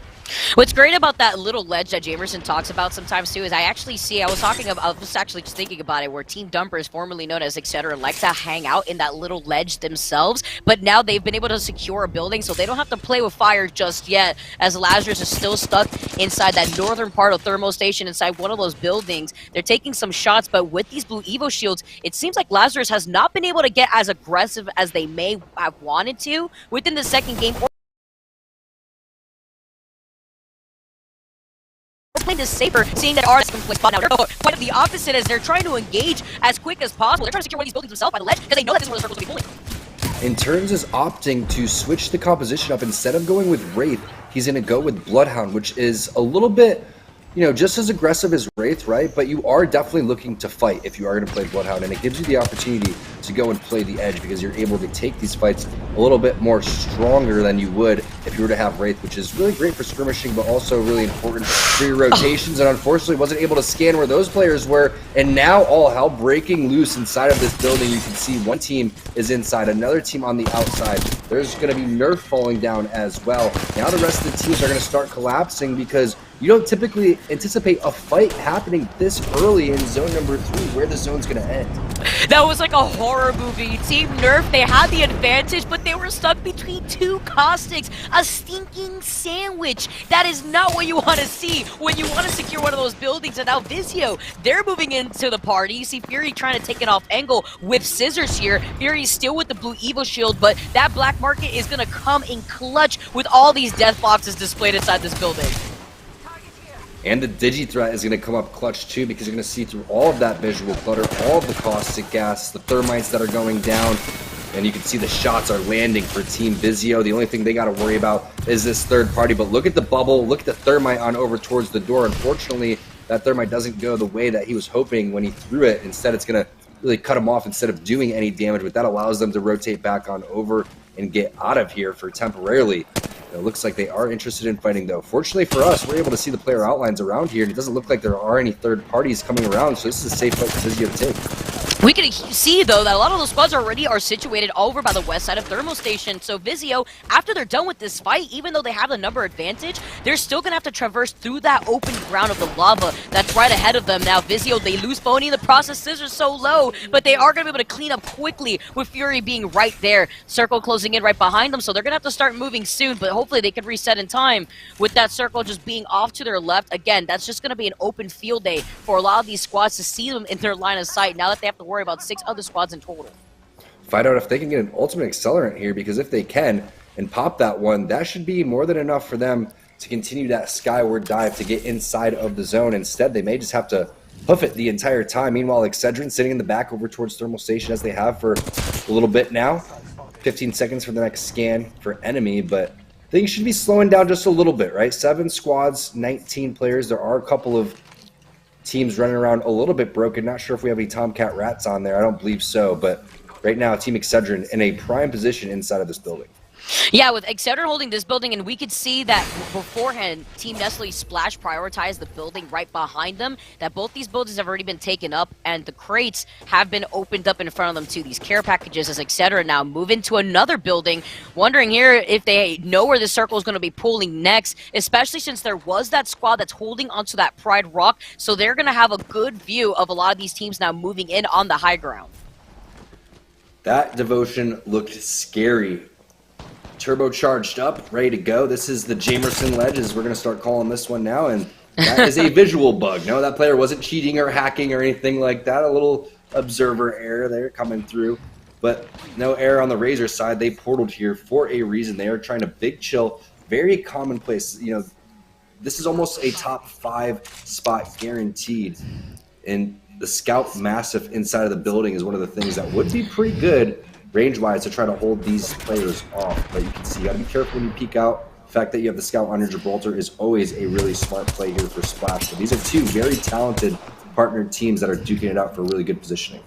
And it looks like right here, Vizio actually had used the redeploy to now take over Pride Rock, so they're going to be able to be out in the open field without getting contested, and this is a spot that they were able to take, and they're seeing the Jamerson ledge, they're taking some shots, and remember, Excedrin had just moved away from that building, so that's actually going to be free real estate here for Vizio to get into position. Nestle Splash also holding the other side of that building, so right in front of Vizio right now, they have to worry about Razor, they have to worry about Nestle Splash as Excedrin. They got out of their way, and they're still holding that building off to the right. And Vizio kind of wanders into the building and is like, oh, okay. I thought this was going to be some sort of like, you know, spooky house with a bunch of people hiding around the corners and popping out all over the place. No, that is completely free. And Fury coming in and trying to clamber up there so he can get on over towards the roof. It's just a matter of time before they pop down that black market boutique and try to figure out exactly what type of loot they want going forward. But that's the strength of Loba, especially when you're one of the only Lobas in the lobby, Vicky. You're going to have such a pick of the litter in terms of your loot. Meanwhile, Team Intel, we were wondering how they were going to rotate through. There's been a lot of kills already on the board. I believe Petty Boss is the current kill leader right now, and you can see why. They have just been playing so clean and so together. Shots connecting for Fury with that PK. 88 right there to the dome. Of course, he's going to have that purple mag on that one. But the door's been blocked, and there's a Arc Star over towards behind. What a shot right there onto Kimchi Lee, but Vizio's now starting to get collapsed on. Our Series E sponsored teams are just going absolutely crazy here in this game too. You have Vizio, etc., Nestle Splash, Razor, Intel all popping off. Intel still in this fight. They're able to actually dance around this dome, but with the bombardment being called in now, they're playing a little spread out. They're trying to take some shots as Phony goes down low too. But Fury being able to get that knock onto Mooney, they could try to take advantage of this and try to fully send it onto Intel. And the key is whenever you're playing without a Gibraltar, there's the one rule is if the bubble goes down, you charge the enemy bubble. And if everybody's on board with that, you're going to be very successful without a Gibraltar composition. And it seems to be the way that they're, oh, nice little crouch right there. From I believe that was Fearless trying to avoid the shots there from Fury. And Fury's even going to get out of dodge there with the bracelet. Nice job. But going back to the Gibraltar-less composition that Intel is running, they are also using the Horizon Q to get out of the defensive bombardments. And you wonder, oh, without getting, you can't really, get reses, you can't really avoid defensive bombardments. Well, you can. You could take flight right there, but it does put you in a vulnerable situation while you're in the air, and that's what happened. Intel did get picked up while they were in the air, but you can see they were in a good spot. Their back's been clear. They're using the blue crates to their advantage the entire time. Looks like that was very close to being a stick, but instead Mooney's able to dodge it. And now Team Intel trying to do what they did in game number 1, which was just put up a huge score. He felt that arc star just whiz past his ear, right? I felt it too. We all saw that. And so Team Intel taking that position. I like how you highlighted that tactical that allows them to not only reposition, but dodge the defensive bombardment. And that is going to be so lethal in the end game here as the circle is going to be closing in on that building. You can see Fearless getting that knock onto Cruz and Phony also on the other side of these rocks, on the other side of the fence, inside the building, taking some shots too. As Excedrin, they're in trouble. They're out of this fight here with 4 squads left. Intel is still fragging out. Look at the amount of kills this squad has now been able to secure in game number 2. Not only that, but as much as I'm ready to talk these guys up, Petty still hasn't thrown a crazy black hole yet. Every single one looks good until it doesn't. Oh, no. And I can't wait until that one actually lands. You can see him popping the ultimate accelerant right there, trying to heal up as fast as possible. But if that thing landed inside the bubble, everyone was absolutely done for. But you can see why they have been doing so dang well. The shots are just landing so on point. Meanwhile, it's going to be Petty Boss there with the grenade. He's going to be able to pick up a kill. Can he find Furion over towards the side? He does, and that is it for Team Vizio. He still does have the gold bag, if I'm not mistaken. Also, is going to be able to call in that mobile respawn beacon. Petty Boss, 15 kills accounted for, 8 kills, 7 assists.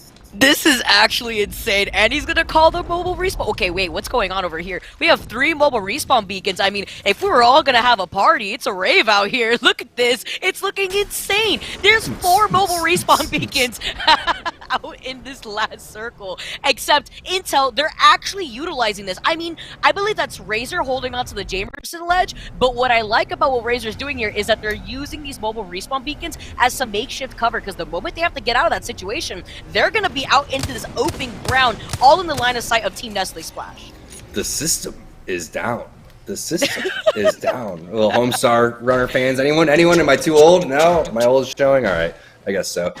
But look at this right now. Tom. You can see the way that Splash is stuck in between the 2 teams. The thing is are they stuck, or is there going to be a huge gatekeep happening for Team Razor on the outside ledge? It seems like that's going to be the case. But however, Petty Boss goes down first somehow to this Arc Star that Casellas just tossed out. So that could spark the rest of this fight.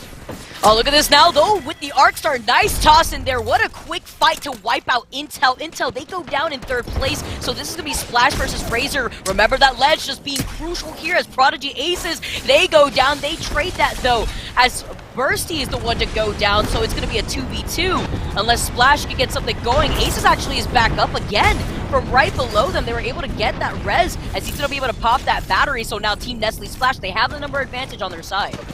Yep, 2v3 coming in, and this could be the first win for the new Splash squad. It's looking pretty solid so far. The defensive bombardment's already been used by Rock to secure that kill, but here goes the portal from Prodigy Aces on over towards the ground to try to buy some time and some more angles for the rest of the team. You can see the knock goes on to Rock, but that should be it, and there it is, the new roster for Nestle Splash, taking 1st place in their 2nd game, Vicky. That's not too shabby. You know they're feeling themselves after that one. Congratulations to Splash, and that's such a great way to make a statement from the very beginning. Game number 2, they managed to take the whole thing, but is it going to be enough to take control over what Intel and Lazarus has been doing in the lobby? I mean, Lazarus, they weren't able to really live as long as they were able to in game number 1. Obviously, they were the winners of game number 1, but Intel still were able to maintain the KP advantage that they had from game number 1 and in game number 2 now. Yeah, you saw Petty Boss. He was sitting with 8 kills and 7 assists before he went down. They had 31 points in game number 1, but our partner squad's really popping off in game number 2. We're going to take a quick break. We'll have game number 3 ready for you when we get back.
bad headache can crash your entire game. Excedrin relieves headaches fast. Excedrin, game over for headaches. It's fruit refreshingly sweet, but without sugar, 0 calorie treat. Now all our top fresh flavored splash. It's fruit freshin'. What better way to start off your first day officially in Series E than with a win there? In game number 2 is the brand new Splash roster there, of course, consisting of our old friend Prodigy Aces, Rock, and Casellas. They grabbed the victory there. Real solid game from the squad and looking good starting off the season. Obviously, coming in a little bit late. Some adjustments for the Splash roster here over the weekend, but the new team coming in looking strong. They still, of course, got some work to do, kind of starting behind the 8 ball here a little bit, but that victory is going to feel real nice. We'll have to see if they can keep it rolling throughout the rest of the day. Of course, we started with Lazarus and now Splash with the W here. So well played from the squad, and welcome to Series E, gentlemen. It's good to have you back, Prodigy Aces. Let's check out our player of the game for game number 2, and it's going to go to Petty Boss. Intel doesn't grab the win, but Petty Boss has a huge game there. 8 kills and 7 assists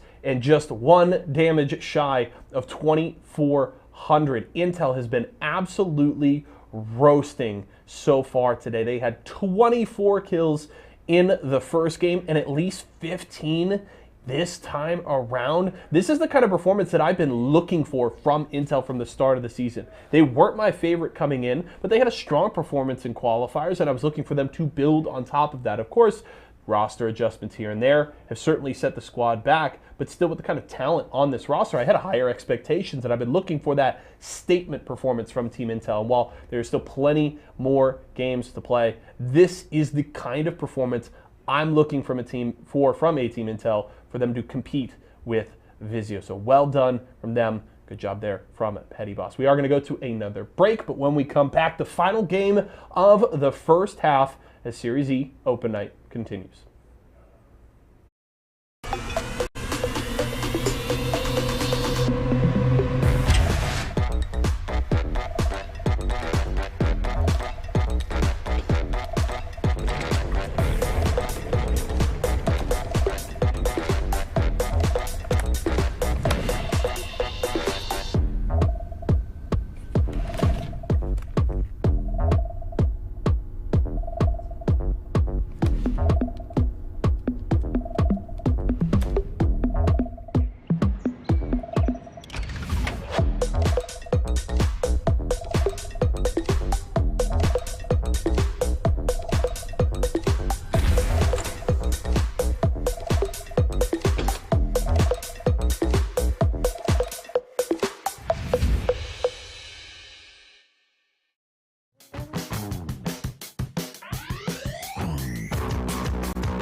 Verses coming daily under pressure.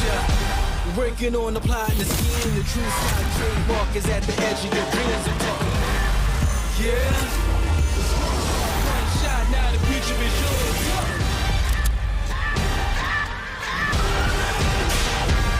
I'm turning dreams into reality. In the lab with the formula and chemistry. Your memories spark and motivate and make the industry shake. Put the balls to the brakes. I'm talking one chance that was so good for the goal. It's one shot, now the future is yours. Go!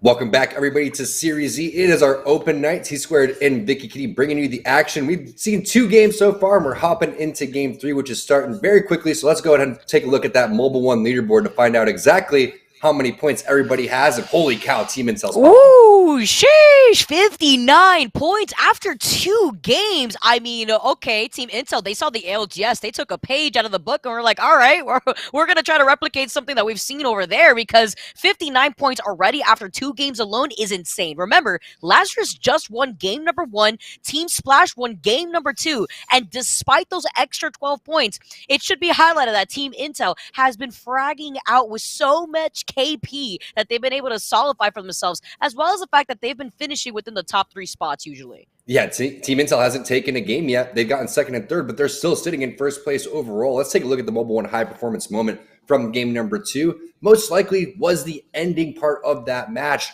and it was Team Intel over underneath this building, making sure that they were trying to take down one of our top teams, Team Vizio, who's sitting in the accumulative leaderboard number 1 overall. But hey, if Intel keeps playing like this, Vicky, they may win it all.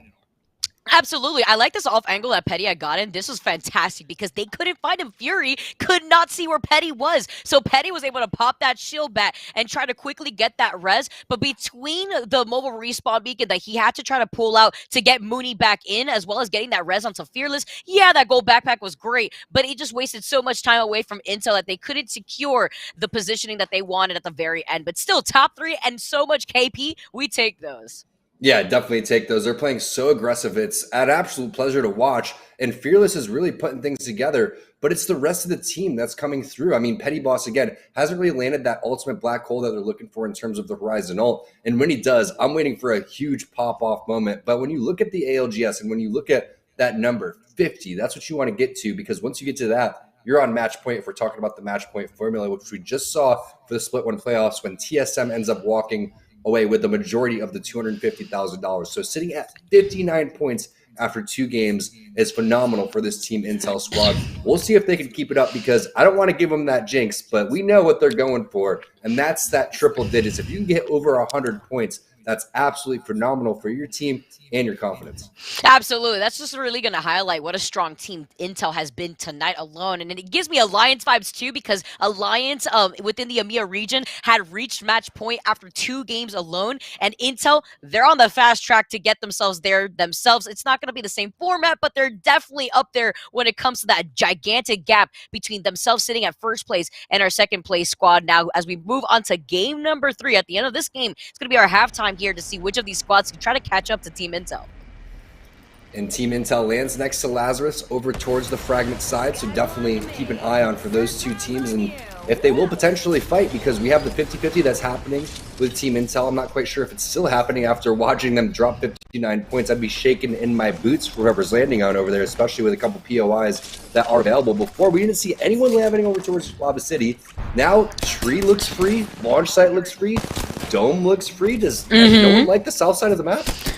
It's crazy too, because that's where we see all these circles pulling. I mean, the southern part of the map is usually where these squads have to rotate to anyways, but Nerf in a 50-50 themselves now, having the advantage, the number advantage at that. Look at these shots that Turns is putting down as he's already upgraded that Evo shield to blue. He's still landing those shots. He gets the crack. You see the triple take, putting on so much pressure, but he's got that 30-30 as a secondary weapon, so 2 far away weapons here, although you could use that triple take as a makeshift shotgun if he could get that hip fire going, but he doesn't even need it. You can see Nerf now, Dimmy coming in from the 6. They're going to essentially sandwich that player. Yeah, this is a flank ski if I've ever seen it, and that is going to be Mercy, one of our top open players, going down. Meanwhile, the Droolers, interesting team name, looks like they are going out over towards this Lava City side, and oh no, they're going to have to come up with something quick, and that's how you do it. Shadow with the shots. He does have to reload, but that Rampage was putting in absolute work, making that thing look like a Spitfire. Yeah, it gives you PTSD sometimes, like, put that away, take it away again, but you know what? It's there for a reason. It's here to stay, and CCE now losing Plugged Cube in the process as Razor has made their appearance. So many squads taking control over this building alone. We talked about some of those early 50-50s, but this is not what I was expecting going on to game number 3. That's all she wrote. Looks like Bercy's going to come through with the damage, and Razor, I believe they are sitting in last place in our cumulative leaderboard for our partner teams. That's going to help them out. That 50-50 over towards the Lava City side, picking up that free loot and free kills along the way. But we did see where the zone was coming. It is continuing to go on over towards like the southwest side And it kind of does blow my mind when you talk about zones and how they've constantly pulled over towards the south-hand side consistently over the last couple months. It's weird to me to see tree open, to see launch site open, to see even dome open, which has been one of the weaker POIs overall. But when you look at this zone, Vicky, it could go a handful of different ways, right? It could kind of go over towards those buildings right in the E of tree, or it may even bounce up over towards that mid-bridge area right in the middle where the respawn beacon is, and you can see in between Harvester and where Team Nerf is.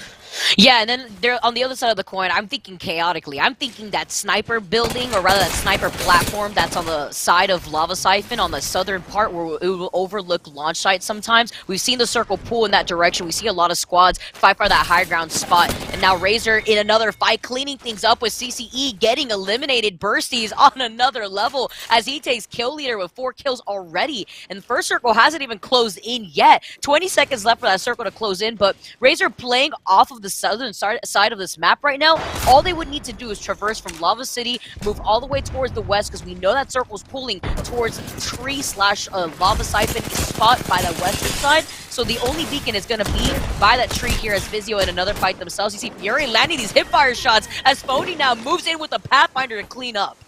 And you know what Vizio has done is they've switched their composition based on what they're seeing from Team Intel and saying, hey, Team Intel, if you want to play a pub stomp type of composition, we're going to play a pub stomp type of composition too. Instead of playing our normal way, which is getting inside of the center of the zone, they're now playing an all-out full send composition with Pathfinder as their beacon scan character and their recon character, and then Ash and Wraith as their aggressive legends. So a complete different swap, an unorthodox play coming out from Vizio. We'll find out if it's going to work for him. But right now, eyes are on Bursty because Bursty is thirsty and he's hungry with his 4 kills. But MBS is being taken out. That's going to be Sung from BTX coming through on that costume. He was caught slipping. He was by the corner, but he was a little separated and isolated from his squad here as DTX capitalize off of that and clean up MBS just as quick as they left that tunnel, leaving out of that vault area too. They have the redeploy so that way they can get to the other side of the map quick too. But with Lazarus now moving in, you were highlighting that this is one of the squads that try to contest Intel, leaving fragments. So Lazarus out of that fight have immediately tried to rotate quickly so that way they can capitalize themselves. This is another one of our squads that are right behind Team Intel when it comes to the top 3 squads in the overall leaderboards. Man, this is tough when you look at that Rampage all charged up on the Thermite. It is just putting in some serious damage. Meanwhile, Dank shooting his teammate in the back for a couple of cells. New strategy coming out from our boy Dank, but now Lazarus looks like they have this one under control. That's going to be a quick kill and an armor swap coming in for Joey Blackout. That's going to be Icy Shot and Soul first going down. Meanwhile, one player is alive on this team, and that is it. Another quick armor swap. That's very nicely done. I mean, that's how you do it, right? Baiting and switching, everybody kind of taking their angles when they need to, but yet they're all staying within helping distance. Very nice team fight. And you know, you highlighted Vizio with this adaptation that they had with a different composition, and I think we're seeing that a lot just throughout the type of gameplay that we're seeing within these squads now with Excedrin taking a quick rotation themselves. Excedrin usually landing in Thermal Station. They want to try to prioritize that beacon that's off to the southern part of Tree, so they were able to already get that scan. They have the intel for that next circle, so all they need to do is hold this spot alone, but they know another squad could try to take that high ground right next to the spot that we've seen the circle pool that you were mentioning before, above that train station. Boston Monsters, 3rd place after game number 1. I believe they're still sitting in the top 5 after game number 2. Double gold armor, so they're going to be feeling good about that. But when you start to see the kill feed lighting up, you understand what is going on. Teams are trying to catch up to Team Intel. 59 points after 2 games if you're just joining us. But yet they still haven't even won a game. They got 2nd place and 3rd place. That's the pressure that they're putting on this lobby. And it's up to the rest of the teams to try to stop that pressure coming in. You can see Boston Monsters with the Valkyrie redeploy have a team in their sights. Yeah, this is one of our squads that reached top 3 in that first game alone, so Boston Monsters trying to make that comeback after game number 2, and with this loot that they have with the 2 gold evos, they're feeling confident right now. They also have this beacon right off to their side so they can see where that next circle is going to go, but after using that redeploy, you can see already Lasker so close to getting it up again. Now he's going to be able to get that beacon scan too, but they had to burn the dome in the process for it. Was it worth it, as they are going to get into a fight shortly as Excedrin themselves get some shots taken on Cruisin as he's forced to go right back inside that building. They have the redeploy to get out of this low ground situation, but they may want to hold on to it since they have the intel of where that circle is pulling on to next. So the best thing to do in this scenario would be, if you're going to throw the bubble down, hit the scan for number 2 going into number 3, and use that same bubble to hit your Valkyrie redeploy to get closer to the zone, Vicky. That way, you're able to kind of do two birds in one stone, and you're also moving as fast as possible onto the next rotation, so you may get a priority spot that another team wasn't expecting. That's such a good point, too. So that way they could be able to basically knock two birds with one stone, like you were saying with that. So we're going to have to see with that squad what they're going to opt to do after that rotation. With Excedrin still stuck inside this building, he sees Lazarus now by Geyser in a fight themselves. It's been non-stop action, honestly, going on to game number 3. It's been forced out from these teams, too, just looking at where Intel is sitting in that first place spot with such a large gap between themselves and that second place squad. Lazarus now trying to keep up with that, though, destroying these barrels, taking a note after what we've seen the nerfs coming in potentially for Caustic. It's going to be so lethal, but you got to make do with what you got right now. And Lazarus, they're trying to circle the building, trying to get an off angle so that way they can try to take two different sides, but Dank goes down, and so now Lazarus are playing this as a duo. I'm waiting for the time where I could take my own Caustic barrel, even if I'm not Caustic, and then throw it at you. That is what I want, all right? No. That's how much I despise playing against Caustic. I want these barrels out of here, get them out of my vicinity, and that's what DTX is saying to this team over towards the Geyser side. Look at the shots coming in from Stomps, just so clean onto the Lazarus squad. I mean, that's not an easy team to go and take down, and Stomps is just hitting the jukes all over the place. Boney Tony just went absolutely in on Excedrin. Knocked two down, cleaned them up as Excedrin gets knocked out, and DTX in a situation where they're playing into the disadvantage, just holding the low ground, the inside of the building. Lazarus just got ahead of themselves, and in that, they lose this fight to DTX, and DTX are going to be able to walk away with all that additional loot. A great spot as they are going to have to rotate shortly since they're playing off the east side of the map. They're going to have to eventually rotate to the west, where you can see Intel now playing off the low ground. They see the Ash ult right in front of them, wondering who is it? Who's trying to try them right now for the same position, as Fearless needs to have some of that suppressed fire to help them out. Moody and Petty are going to just rotate out of the situation after that fight from the squad that's right above them, because they know that that squad is overlooking the tunnel for Intel to try to poke out from. You also saw in the kill feed, Phony from Team Vizio, he was taken out. A possible 3-2-1 for the Intel squad. You can see him just hunting that player down inside of their sights. You want to make sure that you 3-2-1 by shoot them at the same time with your teammates. That's exactly what that is. Not one of those 3-2-1s where you fake jump into the pool, okay? Everyone's got to shoot at the same time and take that player out. Meanwhile, Splash working together over here after their win in game number 2, trying to find some sort of damage, right? Vicky, I mean, 8 squads are already down. Casellas is like, where have I been, right? I want to pick up some kills too. Only 84 damage so far. They're going to need to pick up the pace a little bit more and try to find these teams a little bit faster. Yeah, they sniffed out DXT, who is still inside that building, but they're prioritizing their position instead. They do know there is that squad behind them, but they want to be able to get in on the action that's happening right now, as they do probably hear Steamrollers in a fight right below this spot here of Lava Siphon, but they look to be in some trouble as they have to forcibly reset here with the one purple Evo. They have the portal to reposition, but there's another squad rotating away from Harvester that's going to have the opportunity to go in for a third party here. No doubt about it. That's why the portal is coming down here also for Young Pup Tart, but it looks like they're going to have to back off because there was someone on the opposite end of that portal. So with 12 squads remaining, this is becoming a little bit more congested than the Steamrollers would have actually hoped for, and meeting a lot more gatekeeping resistance than they would have originally anticipated. It's going to be Petty Boss with the re-knock and the flush there onto Phony, so thanks for the free kills. Team Intel will say that, but what is Team Vizio going to do without their normal composition? They've now found the team that they were trying to avoid. Yeah, now that Team Vizio get that trade, though, Moody goes down too. You can see just trying to play off of that pillar with Fearless having the high ground. He's got the advantage, though. He's trying to dance around. He's now trying to fight in a 2v1 situation. Petty Boss is now making his way, but he is fashionably late.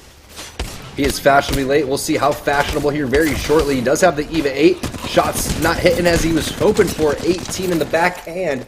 And oh no, looks like this Wraith is just juking left and right. It's all over the place in terms of the knockdown shields. And it's Fury. The 2 versus 3 for Team Vizio. They're going to be able to do it. And finally, someone takes down Team Intel, like you said, a little bit too late to that party. And unfortunately, all of the reservations were taken up. And CCC now trying to do something similar over here, as that fight around all of the knockdown shields is one of the toughest in Apex. And now RCO is going to fly in for the cleanup. 2 back-to-back crazy fights This is so chaotic. And now RCO, they want a piece of the action. You see Sleepy Panda with that bow check. He's only got 6 arrows left, though. He cleans up young Pop-Tart. He's looking to get that next crack, and he does it! He finishes off Patty with just 3 arrows to spare. How much damage did Sleepy Panda have before that one started? Because I don't think he had much damage, and then all of a sudden, boom, boom, boom, arrow on top of arrow, kill on top of kill. Give him 4 kills on the board. That's the RCO that I love and know. I'm glad to see Sleepy Panda, Nando, and Defeated picking it up in the kill feed over here. One of our teams that barely was on the outskirts of making it into Season 4, but they still show up here on the open day. They're still grinding out, putting in that work to become the best players that they can be. And RCO is a tough squad, so definitely watch out for them when you play against them in matchmaking even too. But Team Nerf now on the move. They're making their way over towards, it looks like, possibly the platform directly below them. Keep in mind, they have 15 seconds before they have to return to battle. Oh. There could be a caustic team directly below them. It looks like that's the case, as you can see the gas over the minimap on your screen. Oh, Tom, this is exactly the circle that we were talking about before for where is pulling towards that sniper tower that we sometimes see encapsulate that southern part of Lava Siphon, and that squad is already taking control over that spot alone as Razor are in a fight right below that sniper platform, as I call it. They lose Bursty in the process, but he does get that res. You see Dress quickly with the shield swap. He dropped his shield for him. In that moment, Bursty goes down, but it's okay. Look how quickly Dress was to pick up that evil shield right back up again. You see Razor now in trouble himself as he doesn't get the shield swap. He doesn't get the shield battery, and the thermite is going to be enough for Prodigy to move in and get that knock. Razor likes to party naked. I had no idea. That was just ridiculous armor swaps coming through, but Splash was on top of it. They were not letting the jersey swap happen. Absolutely ridiculous reaction time coming in from the Splash squad, and now Bursty's going to be taken down. He was the kill leader temporarily. Turns getting involved. Sleepy Panda continuing to add on to his count as well, as more fights are breaking out over towards this Lava Siphon side. We thought it was going to continue to go a little bit more southern than this, but Vicky, you hit the nail right on the head. This looks like it's going to be over towards that sniper platform, and that is it for the Razor squad. It's going to be Prodigy Aces coming in with the cleanup. Splash, can they do it back-to-back games? It's possible. Yeah, it'd be a great look for this squad, as this is the first day that they're rocking the Splash tag. You see Furia taking some shots over at that squad that is holding on to that sniper platform, but Tech in some trouble, forcing out the dome already, but still putting out some pressure as he forces out the dome over from the other side. They were in a fight earlier with Team Razor. We actually saw him get the knock onto Dress earlier, so trying to fight for that roof control as Vizio and them, they've been able to get into this fight on the other side of that circle, right leaving towards Tree, and Phony still on that Pathfinder, has been putting in so much work with this repositioning as he makes his way back from inside the circle, and Furia are playing from this low ground. So fighting happening on both sides of the circle. Now, when you have those squads, though, leaving those buildings away from Tree, they're going to be out not only in the open, but also on that low ground. So those squads over by Lava Siphon are going to have that automatic advantage when it comes to the land. Zero Tricky with the flatline Mastiff. Typically see Zero Tricky rock a handful of different weapons. R301, definitely one of the go-tos, but flatline Mastiff, that'll do, especially with the 2x in the back pocket. Meanwhile, the Boston Monsters, one of our AM teams, coming through with one top 3 performance already, sitting inside the top 6 currently, and it looks like Raven is really interested in pushing this building. There's the infiltration, there's the bubble, really nicely done from Hollow. Just a matter of where is the damage going to come, and holy cow, that seems pretty fast. Yeah, look how quickly they were to fully send it. The grenades being sent out to control the space as Boston Monsters have to respect it, so now they're playing from right outside the dome. Raven still gets hit by that Arc Star, and Hollow's in trouble. They're getting shot from another squad from outside the building too. Unfortunate. I mean, that was so well executed up until the point where it wasn't. It just seemed like Team Vizio had their Nikes on. I mean, literally, they were running so fast. They threw a couple grenades that split up the enemy team, and now they are in a 2v3 situation. It looks like maybe a 2v2 situation, as Phony is going to be holding them off, as Fury's going to be getting a res around the corner. Raven's already been flushed out. Now one player on this Valkyrie trying to do whatever they can, and nicely done by Team Vizio. I mean, the Boston Monsters played that so well, but Team Vizio with the outplay and the outmaneuverability. And the gold backpack that we also saw from Fury there. Great clutch getting that res with some of that extra health. Now with this zip line, though, they're trying to look for a reposition, and this is the composition change that's going to allow them to go in for that reposition. But again, that low ground is going to be so lethal for Fury to play from Fury, Phony, and Scissors as they make this rotation. Vizio's Drown coming out of that fight. RCO Esports, though, they're playing against two squads at once. You see them taking some shots, but they're out in the open, and they know that teams are still holding onto the high ground off to the right. The thing is, with this composition, they have triple rotations too, Vicky. So if they need to, maybe get the Ash Ultimate going, or the Pathfinder Zipline back, or the Wraith Portal, those are all options. Even though all of those Legends have escapability, maneuverability, they also have the option to go and get the high ground into reposition too, which makes that competition fairly deadly, if you ask me, especially in the hands of a team as talented as Vizio. And you can see they have now rotated around the corner, still holding that low ground temporarily, but they could pounce on top of RCO at any given moment. If they have the opportunity, that's going to be such a good spot for Vizio to hold. And I'll be surprised here if Nerf actually give up this ground. It's going to be scary here. As you can see, Turns actually drop down from the high ground. It looks like he just wants to get an aggressive stance here so that way he could keep up the pressure. You can see Splash also getting in some pokes as they have the high ground. RCO is not giving up this spot too, because easily this exact platform could be taken by Vizio too if they see that the opportunity is now opened up, as Nerf was holding on to the other side of that sniper platform. Yeah, you may see some crazy fake zipline plays into an Ash Ultimate on the opposite side or something along those lines. That could be a cool option for the team.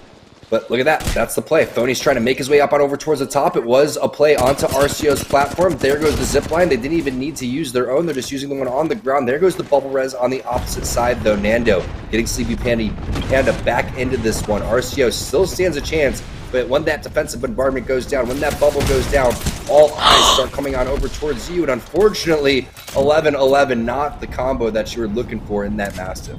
But Phony with the movement, taking the other zipline, says, you guys cannot run from me. I'll get the knock either way. It doesn't matter who it is.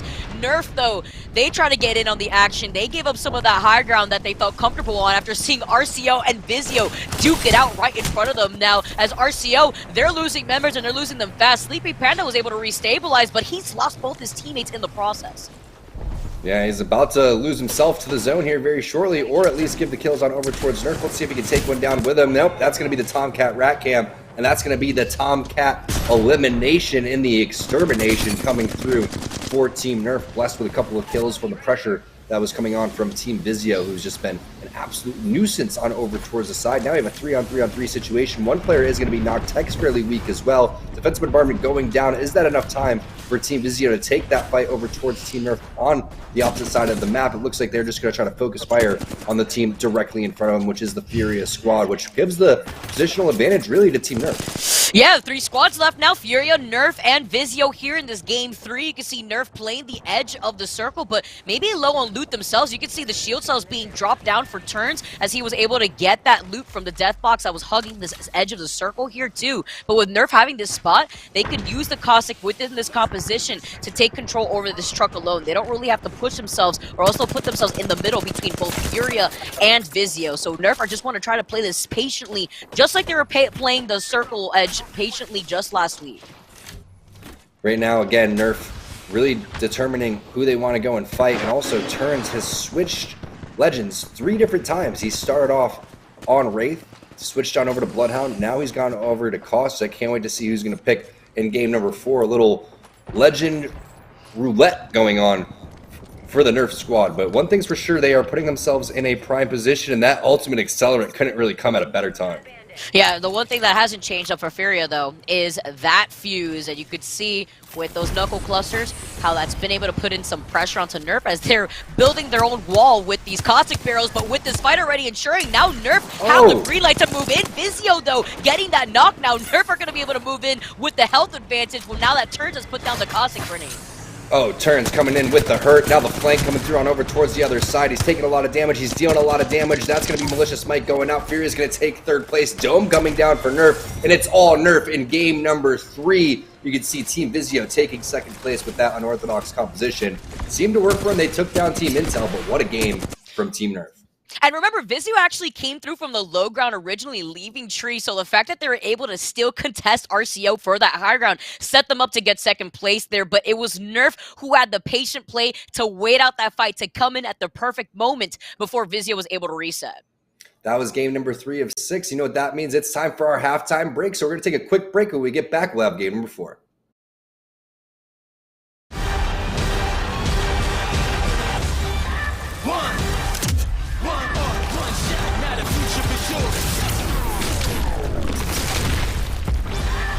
just coming daily under pressure. Working on the plot and the scheme, the true side trademark is at the edge of your dreams. I'm talking, yeah. One shot, now the future is yours.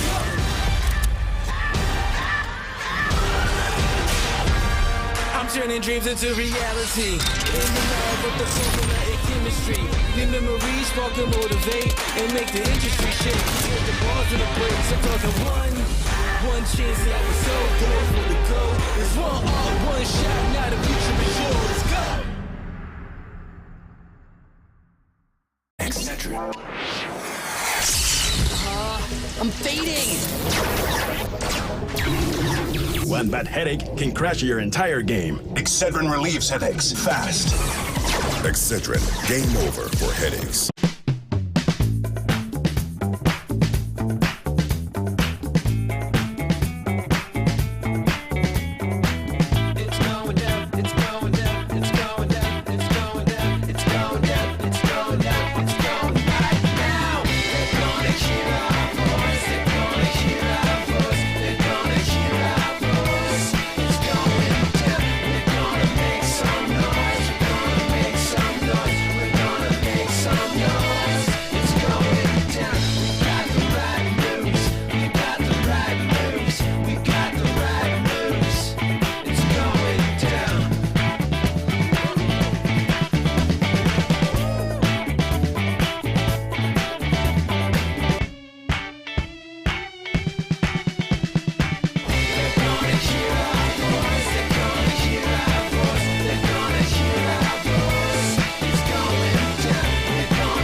What's up, guys?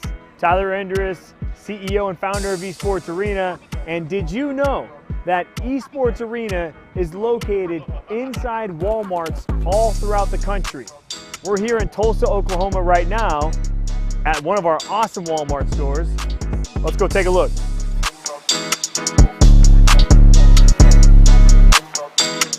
Fantastic, right? So typically in the front of the store, you see you got a Subway here, you got some Walmart services, but right there is the Tulsa Esports Arena. Right up front. So literally, if you're just doing some grocery shopping, you're gonna check out over here. Simple as that, or you could check out right in here. We've got Calvin, my man Calvin right here. Hey, yo, log me in on station number 8. You got it, Tyler. All right, I'm getting logged in. We're gonna go play some video games. Look at that.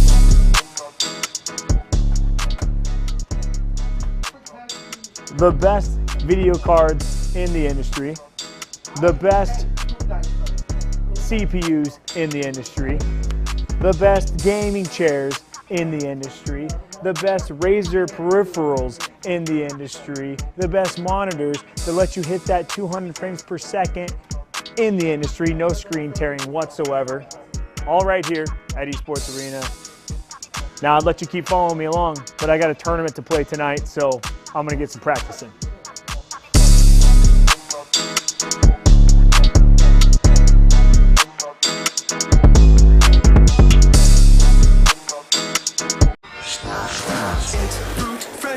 Refreshingly sweet, but without sugar, 0 calorie treat. Now all our top bars flavored splash. It's fruit freshen. Etc. I'm fading.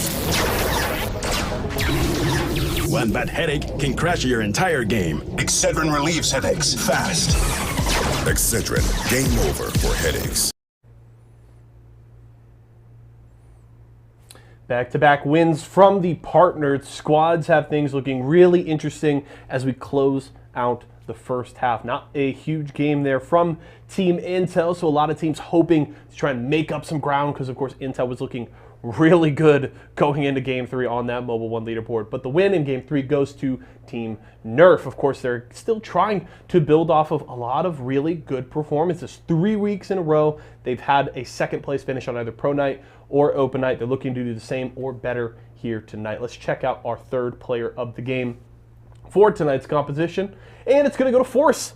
4 kills, 2 assists, just short of 1,800 damage. Has played a big part in the resurgence of this Nerf squad that was mired in the bottom half of the standings pretty substantially during the early part of the season, but they have had a revival really over the last few weeks. This is a nice win for them, and it feels like we've talked a lot this season about Team Vizio. I even highlighted it at the top of the day when speaking with Scissors and the dominance they had coming out. Of course, that gap they were able to build still remains on the Series E leaderboard, but it seems like in terms of performance and the relative strength of these teams right now in Series E, the gap seems to be closing significantly. Now, when I talk about Team Intel, I want to see some more consistency from them. Of course, tonight's performance so far has been what I've been looking for from that team for the first 6 weeks of the season, so I'm happy to see that now. I need to see it continue to a certain extent, but at the very least, they are now putting themselves in the conversation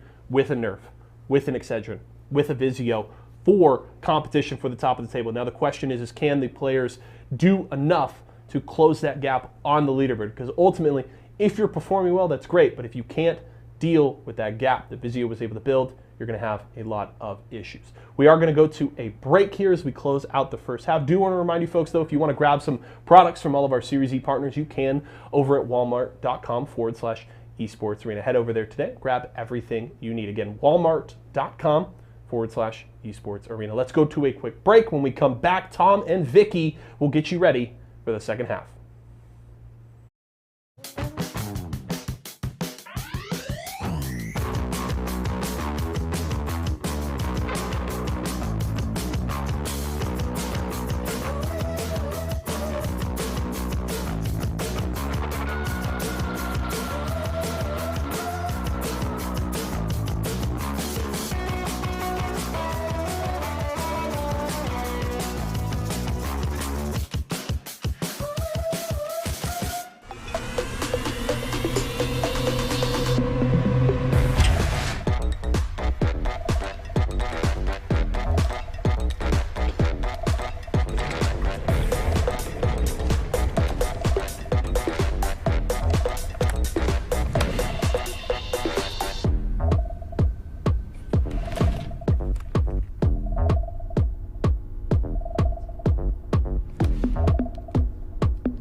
I'm fading. One bad headache can crash your entire game. Excedrin relieves headaches fast. Excedrin, game over for headaches. What is up, everybody? Welcome back to Series E. Thanks for sticking with us throughout the halftime break. T-Squared and Vicky bringing you all the action. And It's been Team Intel dominating up into a certain point where we saw Team Vizio finally shut them down in game number 3, Vicky. Good, they needed to, because right now, with the way that Intel has been just playing out of their minds right now, fragging out, even though this is a squad that has not taken a game thus far, they're still managing so much KP in the process, so they needed to be shut down. Game number 3, where Nerf, they were able to take a victory here, allowing these Series E teams, these Series E sponsored squads to take 2 games back-to-back, with Splash taking game number 2. And we're getting game number 4 ready, so let's take a look at that Mobile One high-performance leaderboard from game number 3 up until now, and 61 points. Oh, that's a lot of points coming through for Team Intel. Vizio and Splash right behind them. Lazarus and Furia. Kind of predictable that they were going to be up over towards the leaderboard. We just weren't sure where, but what a great performance so far, Vicky, from our partner teams. Absolutely. I mean, if it further highlights here that Team Intel may have not had the best game number 3, they still are so powerful enough that they can have that gigantic gap between themselves and their second place squad, Team Vizio, with 36 points. Meanwhile, Intel still sitting at 61 points. It's absolutely insane to see how dominating that Team Intel has been with just 3 games down. Taking a look at the Mobile One high performance moment from the previous game, it was Team Intel in the fight over towards the side. This is the 2v2 where we thought, okay, this is looking pretty good. Up until that point right there where Fearless takes a jump shot for 100, and then he's looking around and you realize, wait, where is Petty Boss? Petty Boss was a little late to the party, threw his black hole. That did not connect. Unfortunately for Petty, those have not hit as much as he was hoping for, and then having to switch on over to the flat line. That's where things become so difficult in terms of these knockdown shields. You can see the other player on this team is just doing such a great job of staying alive that there wasn't much Petty Boss could do. And now we are getting ready for game number 4. We're getting right into this one as we're already looking at our first 50-50. It's Team Nerf looking like they potentially have this one, but oh no, Mercy and Presley are there on top of them. The Death Hammer, Death all the way through with the Caustic Heirloom. E8, though, is the squad that put themselves in this 50-50. Coming out on top, though, both members still up alive. Presley now taking an off angle with the cargo boxes off to the side. They come out with Nerf being the first squad to go down. That was our squad that just took game number 3. Nicely done for E8. That is not an easy squad to go and take down. And also, typically we see this area be split. And now we take a look at the map too. It's going on over towards the Skyhook side. It looks like a heavy Skyhook ending. There's no way that thing is going to move away from that one. More than likely, that should go onto the fence over towards that very central structure. Right above the Y and H in Skyhook is where my prediction is going to be, and we'll see exactly who decides to want to go over there shortly. I've been so blown away that even 50-50s are happening, Vicky, because when we get a look at this overlook map, I mean, a lot of Skyhooks open. You can see Dome is still open. We've seen 50-50s towards Lava City's side, and there's 2 teams, I believe, over there right now. Geyser is open. No Name across from Lava Siphon's open. So these teams are wanting to fight. It's actually crazy how it's still so aggressive at this point where we're moving on to game number 4 and we're still seeing these 50-50s. You see Intel, Lazarus, they've been getting at it in Fragment. We've seen the 50-50 just happen by Lava Siphon. Sometimes we see it happen by Climatizer, but now with these early fights, with Intel now moving in, look at the loot that Intel was able to secure before pushing in on this fight. They have 2 purple Evos and now they have the high ground. And the charged up Rampage. That thing is doing some serious work. He's going to be able to take down, Dank from the Lazarus squad. And now looking for some more blood over here. Petty Boss is going to go over towards the door while Fearless is going to take the zip line. Rampage still in hand, is going to eat through a majority of that Gibraltar shield. And boom, Mastiff right to the chest as the res is going to come through onto Mooney. There's the armor swap that you're looking for. And as of now, from what we're seeing, no player outlines in the area. That's going to be a clean fight for Team Intel, adding to that ridiculous total that they already have. And it's been a 50-50 between Intel and Lazarus since game number 1. We've been seeing this fight go on. Just in the last game, we saw Lazarus go for a quick rotate. Maybe they just didn't want to be in Intel's way while Intel made the rotation. And now Razor right underneath another squad over by Big Mod. Doesn't look like there's a survey beacon this time around on the high ground, though. So they are going to have to get moving soon if they want to get that Intel. Now CCE, another early fight going down. It's just non-stop action even going on to game number 4, Tom. Because the amount of pressure that Team Intel has put on this lobby with their 61 points after 3 games. Everybody at this point playing catch-up. Razor is one of those teams. Looks like they're going to be able to take down one squad. They're going to need a lot more points on the board to catch up, though. And CCE now fighting over towards the tree side. Remember, tree was empty in the previous game. Not this time. Looks like they have a team on the run. That's going to be Immortal Elite getting dropped by the R9. You can see Bocek in hand for Plugged Cube as well. Where are the rest of the teammates there for Immortal Elite? You have no idea where they went, and now it's going to be Team Excedrin taking control of the middle bridge area, which, hey, in the previous game, this would have been a great spot, but now we know it's going over towards Skyhook. Yeah, and now especially since Excedrin had to use that redeploy, we know they landed in thermal station, so they quite literally wrapped around that gigantic rock to get exactly here off to the side of Harvester to get to this high ground spot to also overlook some of the teams rotating away from Lava Siphon. And it's a great aggressive spot for Excedrin because it's like you were saying earlier, Tom, with the way that Intel is playing, the way that they're racking up so many kills, they're denying that KP for some of these teams like Excedrin who needs to get the ball rolling here. They're trying to take these angles, but they're not landing any of these shots. They see the squad is now rotating away from the train tracks, and they note with some of these pings that there's another squad towards their 6.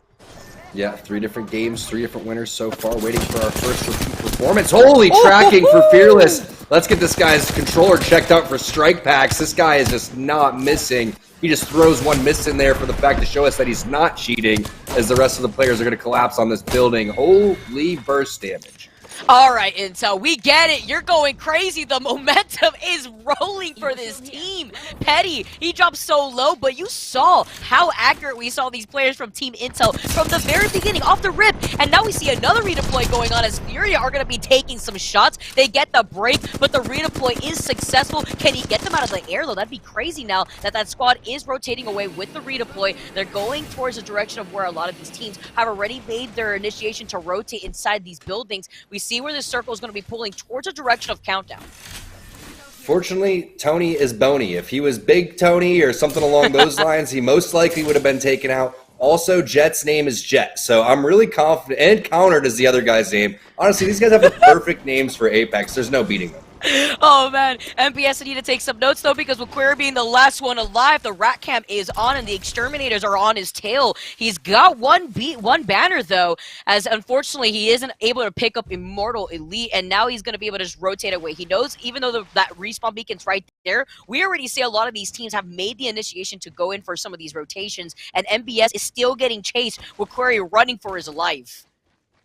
Yeah, he doesn't have any cells. Naked and Afraid, hello, there's 2 cells and a little pack of ammo for you to try to survive. He's like Bear Grylls out there eating mosquitoes and whatever you can find along the way. Mosquitoes, I don't know if people eat mosquitoes, but you know what I'm going for. You know, other things, other grubs on the ground. But Intel just making these kids look like scrubs. Honestly, ridiculous shots every single time that you switch on over them. That's going to be Quadgy Aces and Rock. That is not an easy team to take out. That's our Game 2 winners.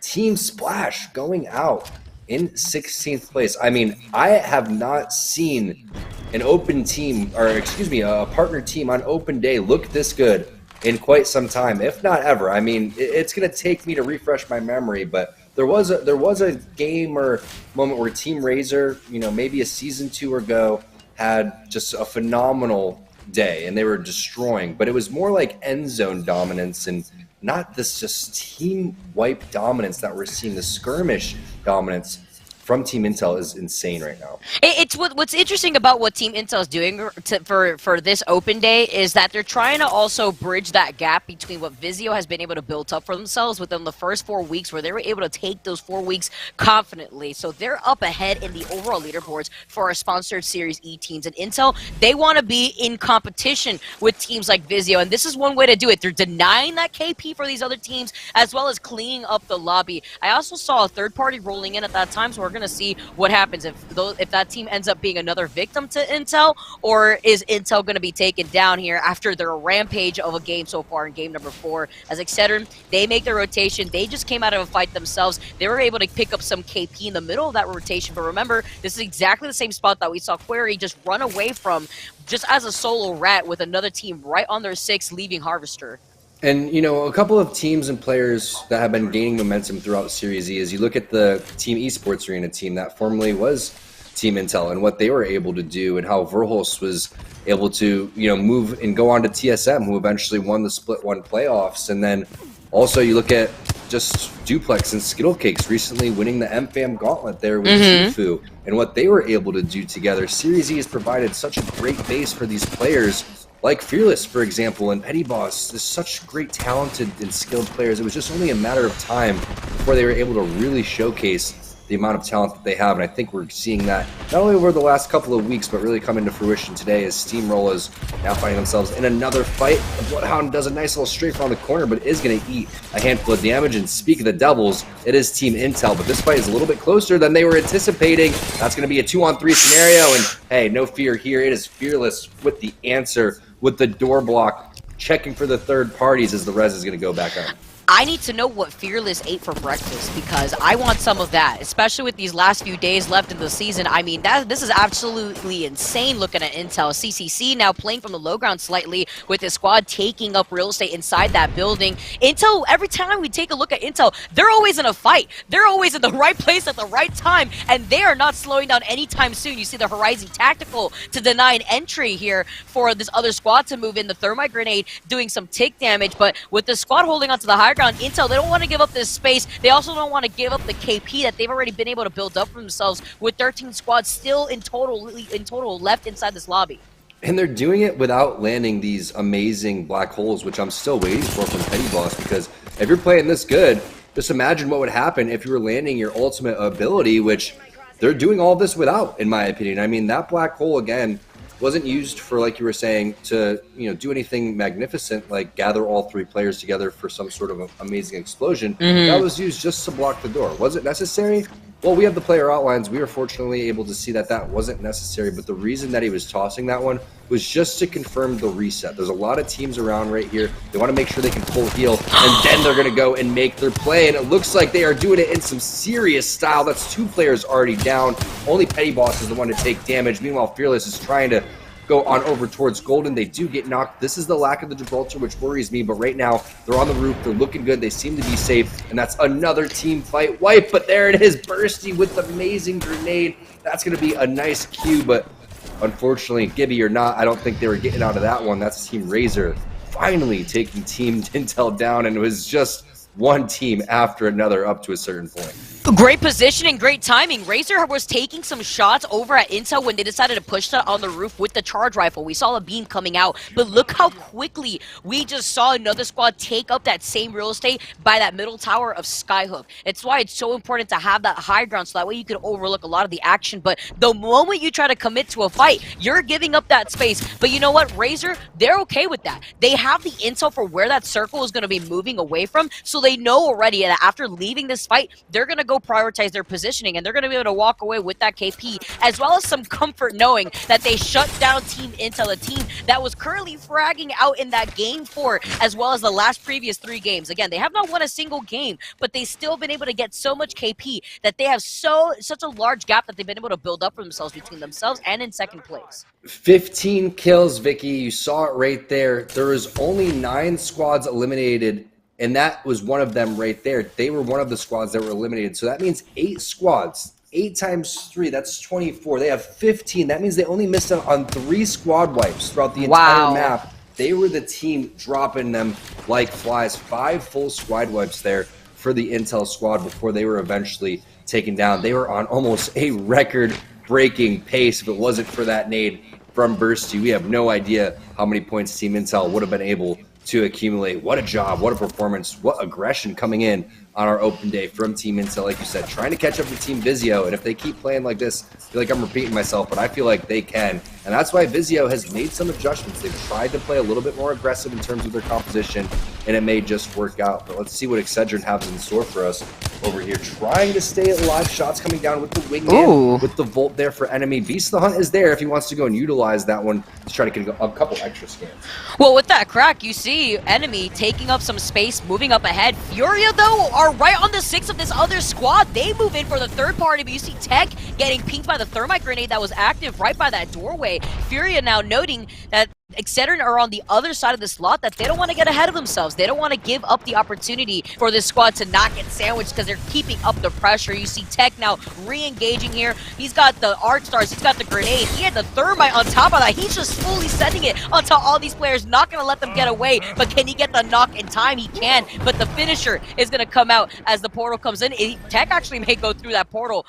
No, he's not out of that finisher, but with that portal, you saw that last player try to get away. We touch grass. That was a squad stuck between both Excedrin and Furia. Not the best place to be, but great for Furia here as they were able to clean up the one player before Excedrin cleaned up on the last one. And I love how Mike was jetpacking up, but as soon as that happened, Tech was falling down and he's like, wait a second, that's not what I signed up for. I was coming back on over towards you, but the damage was so good coming in from Tech that it really didn't matter. They're going to go and take this portal back and be in a perfect position over here. And what's funny is they're not even running Wraith. They're just using the enemy's portal against them to go and pick apart all of that loot. Meanwhile, Excedrin, 2 players down, enemy and Kimchi Lee down, and that's going to be up to Cruisin' to try to stay alive. And, might as well just pop this battery, take your time getting all the way back down. But 6 seconds, and that's going to be all she wrote for Cruisin', and I like that. You need to drop down before you get taken out. I was a little worried he was going to hit the syringe,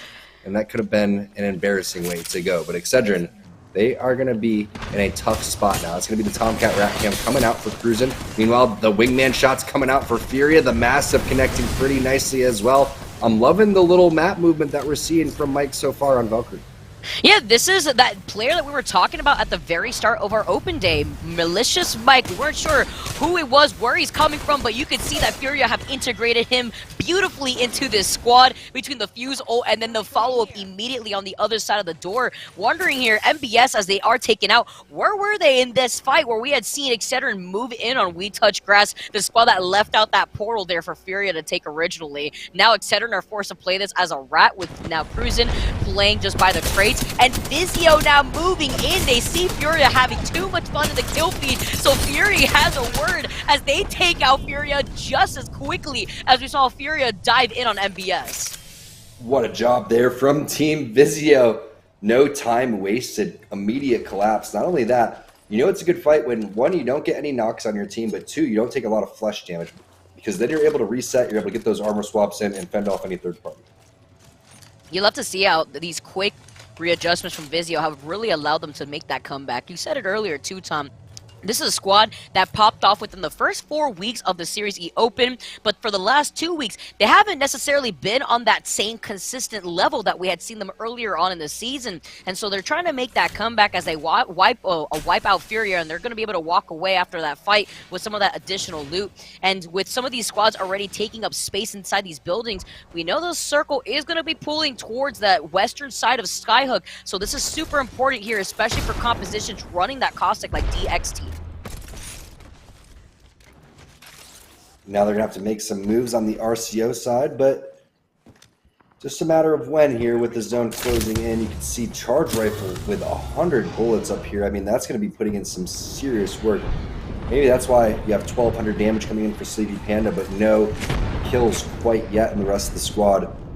Trying to get on that damage level. You see 300 and 500 for the rest of the RCO team. It's been a slow little Skyhook zone, and a lot of times when the lobbies are playing so aggressive, you have to, decide, hey, do you want to get these placement points or do you want to risk it like Team Intel was and try to get a lot of kill points, but yet you may end up dying early. They're going to end up getting, 15, 16 points for Team Intel for going out in 11th place. That's a little unheard of. And now a lot of teams are going to be able to pull that one off. We get a nice little peak shot coming in from Nando, trying to focus the teams below them. Typically here in Skyhook, you're going to see just in this building alone, this area get taken on the second floor, multiple teams on the bottom, and then a team over towards the high ground. I believe RCO is locking down at least 2 to 3 of those spots. Yeah, those quarters that they're holding on this higher ground is fantastic. They're also holding back Vizio on the other side of this lot. I believe beforehand, this was where Team Razor was situated before they moved in to wipe out Team Intel, and that's why holding on to the spot is so important. We see the circle sometimes pull towards that marketplace side of Skyhook, right outside of Trials towards that western part of Skyhook, and it's going to be important because that's going to allow Vizio to try to circle keep RCO that have that high ground because they'll have the circle advantage right off the rip when that circle does does close in on them. They don't have that intel just yet, but you can see as the way that Vizio's playing with the Spitfire, that Phony is feeling himself. They're just waiting for the opportunity the moment that RCO have to drop down. Reminds me a little bit of what happened in the previous game, right, where Vizio was taking these weird angles. All of a sudden, boom, they popped up on Nerf. They popped up on RCO. A lot of different teams that they were focusing on top of that platform. Well, this time they're going to have to do it again without their Loba. Typically, they're going to be rocking a much different composition with the amount of pressure Intel has put on this lobby, with the amount of points and just pure aggression that they've been facing. It was a time for the change, and I definitely like that. I'm a big fan of any time teams are making aware adjustments to try to improve their gameplay, and they don't just wait until, say, halftime, right? They're like, all right, well, maybe we can figure this out after 2 games. That means they're not afraid of change, and they're not afraid to try to find new paths for success. Meanwhile, Boston Monsters trying to find a new path over here, Vicky. They're going to take to the skyward dive, but a smart play here, not to go all the way down. They're going to slowly but surely. They cut. I thought slowly but surely they were going to go and try to land, but they just plopped down out of nowhere. The cable cut them off. The cable, I think, just canceled that glide animation that they would have otherwise had to slowly go down. Because Tom, right there, it looked like they just weren't going to use that Valk passive to get the intel. Now they're kind of stuck in between all the action as Vizio have this great angle by the truck. They do know that RCO is right off to their right. Boston Monsters, after that redeploy, are kind of a bit of a skedaddle, but they can't skedaddle fast enough with Vizio taking that left side. They clean them up. RCO is out of this lobby. Boston Monsters are out of this lobby, and Vizio is still up and standing on that eastern side of the Skyhook area. Remember when we said if you're not running Gibraltar, one of the keys to countering that is charge the enemy bubble. You saw once the defensive bombardment went down, Team Vizio was very close to all of a sudden charging inside of that and trying to make their way in there. But look at the zipline placement. It allows them to hop on, get a little angle over the fence, and potentially lay down any shots without taking much damage. I love that play. Little nuances in the Pathfinder tech coming through for the Vizio squad. But CCC looks like they have a lot of area to roam with, Vicky. Unfortunately for them, it's on the edge of the zone, and this is a very central area. So we're looking at, again, not having a Gibraltar here for Team Vizio could come back to bite them in the butt. We'll find out if they're able to make some sort of crazy play, maybe off an enemy dome, something along those lines, possibly using CCC SAF against them. If that bubble, oh, there it is. That's the bubble that they're looking for. Now that they have it, they're going to use this to their advantage. It's so funny seeing a lot of these squads now utilizing the tools that we've been seeing other teams leave behind as Vizio clean up CCC. They don't even need a dance around the dome because the last 2 remaining squads are taking up shop inside of these buildings, with Razor now trying to move in on DXT. That's the squad that had the caustic, so they were holding onto that building for as long as possible. But now that the circle's to the back, they can't hold it long enough. Now Razor get the first knock of this fight. What a grenade off of the wall. I'm surprised that thing is not... It looked so good. I would have just give him the win after that one. Perfectly placed coming in for the Razor squad. Unfortunately, it's not doing the damage that they were hoping for. Meanwhile, Vizio just waiting in the wings, trying to third party this one. Big damage right there onto Scissors. Still 3 squads remaining. Sung was able to get to the wall somehow, some way, avoiding that thermite off of the wall inside of the bubble as well. Going to heal up on over towards the edge. Fury cutting off that angle with the alternator. It's just a matter of time before Sung gets taken out. And there it is, enemy bubble going down. We all know the rules. We talked about it. And that sometimes is what happens when you don't have a Gibby. It gives you this aggression that you weren't really expecting, Biggie, yeah. And Vizio is going to be able to walk away with that one. What a job. I mean, just collapsing on over towards the side. The little things like the Pathfinder zipline, going over and taking down CCC around the corner. Every little thing that you have to do with a team not having a Gibraltar, they did it. And that's why they play their position so well by those crates too. We saw it and we talked about it before. RCO had the high ground. They had the best position, but because their backs were against the circle, Vizio was out of their line of sight, utilizing the natural cover of the crates while not putting themselves in between multiple squads, since the other side of the Skyhook had already the team situated inside the buildings, looking at Razor, looking at DXT. But in the end, it's all about that patient play. You saw Vizio, they weren't getting ahead of themselves. They saw what was happening at DXT, but they weren't going to put themselves between those 2 squads. And now Vizio, they take another win. This is nothing new to us, but that's going to be the first time that Vizio takes a win just tonight in this week 7 of the Open. a masterclass on how to end that game. I'm sure we're going to break it down in the Mobile One High Performance moment when we get back. But when we get back, we'll have game number 5 of 6 for you here on Series E Open Night.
Welcome back, everybody, to Series E Apex Legends. Seems like Team Vizio might have been listening to my last segment, heard me talking about how that gap was closing, and maybe didn't seem to like what I had to say because they came out with a really, really strong performance there in game number 4. Seems like back to the Team Vizio that we knew from the first 4 weeks of the season where they just dominated every single open night, start to finish. So let's check out our 4th player of the game here for tonight. It's going to go to Phony. No surprise here. One of the best players that we have ever seen competing in Series E, has been one of the top fraggers from Season 2 onward. 5 kills and 5 assists in this one and just short of 2,400 damage. And it's interesting to have this conversation about Phony because it feels like the conversation around Vizio has been actually so heavily focused around Scissors this season. When you dig into the stats, Scissors has been incredible, really has led the league in kills since the end of week 2 and has been pushing the envelope here. And I think that's what's so terrifying when you look at this Vizio roster is they feel similar to me to a G2, where it feels like you have 3 dudes on the team that can be the main fragger. I think Fury to a lesser extent, but still, you put a Kraber in that man's hands, he's going to make everybody in the lobby pay. And then you have Phony and Scissors alongside that, and this is a roster where everybody can have their pop-off moment, can carry a game big time, and they all bring that great fragging ability to the table. It's part of why this team is so consistently dangerous. And the question is now, big point game there for them. How much does this close the gap with an Intel squad that built up such a large lead through the first 2 games? And with 2 games remaining, is there enough time to surmount that lead? Well played from Vizio. I'm looking forward to seeing how things shake out on that Mobile One leaderboard. We are going to go to a break right now, but when we come back, just 2 games left in the night, folks. 4 in the books and 2 remain on the other side of this break. Tom and Vicky will be ready for Game 5.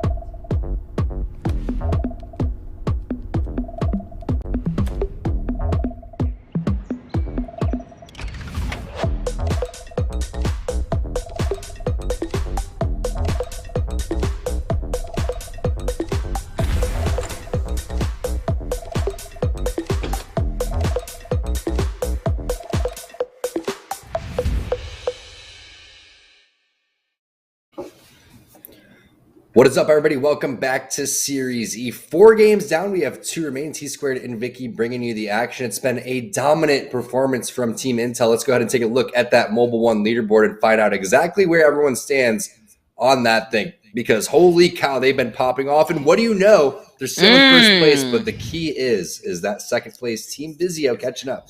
Yep, 62 points now for Team Vizio as they hold on to that second place spot. They've now been able to bridge in that gap between themselves and Intel, who are dominating the overall leaderboard since the first top 3 games that we had seen them just go absolutely crazy with that KP. But with Vizio taking that win as well as a good amount of KP themselves, they are right behind Team Intel. Take a look at the Mobile One high performance moment of game number 4. And going back to Team Vizio, the change of composition, I feel, is absolutely genius. This is such a good burst shot, though, from Fearless. You can see flying in, getting a little bit of gun punch. Doesn't matter. Puts down 200 damage before he even takes 50. Adds a little bit more right there. The wingman is connecting. The Volt is connecting.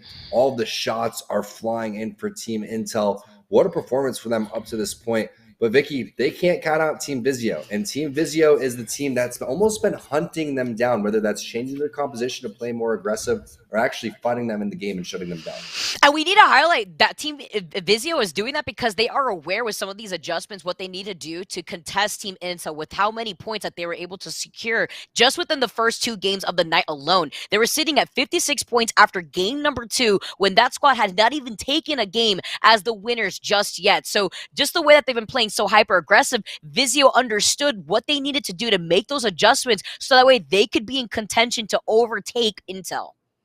Not only that, but we almost had 2 Mobile One high performance moments right there because we got a chance to see Team Intel and Team Vizio, our teams both in first and second place, not only today, but in your cumulative leaderboard. And we're talking about how important it is to rack up those points. Team Nerf has been there, but it's going to be so hard, in my opinion. I mean, the way that Intel and Vizio are playing right now, I'd have to see a little bit more from Nerf and be like, okay, yeah, Nerf, you can hang with them. But right now, I feel like Nerf is looking like that team that has to fight off the other 3 partner teams below them.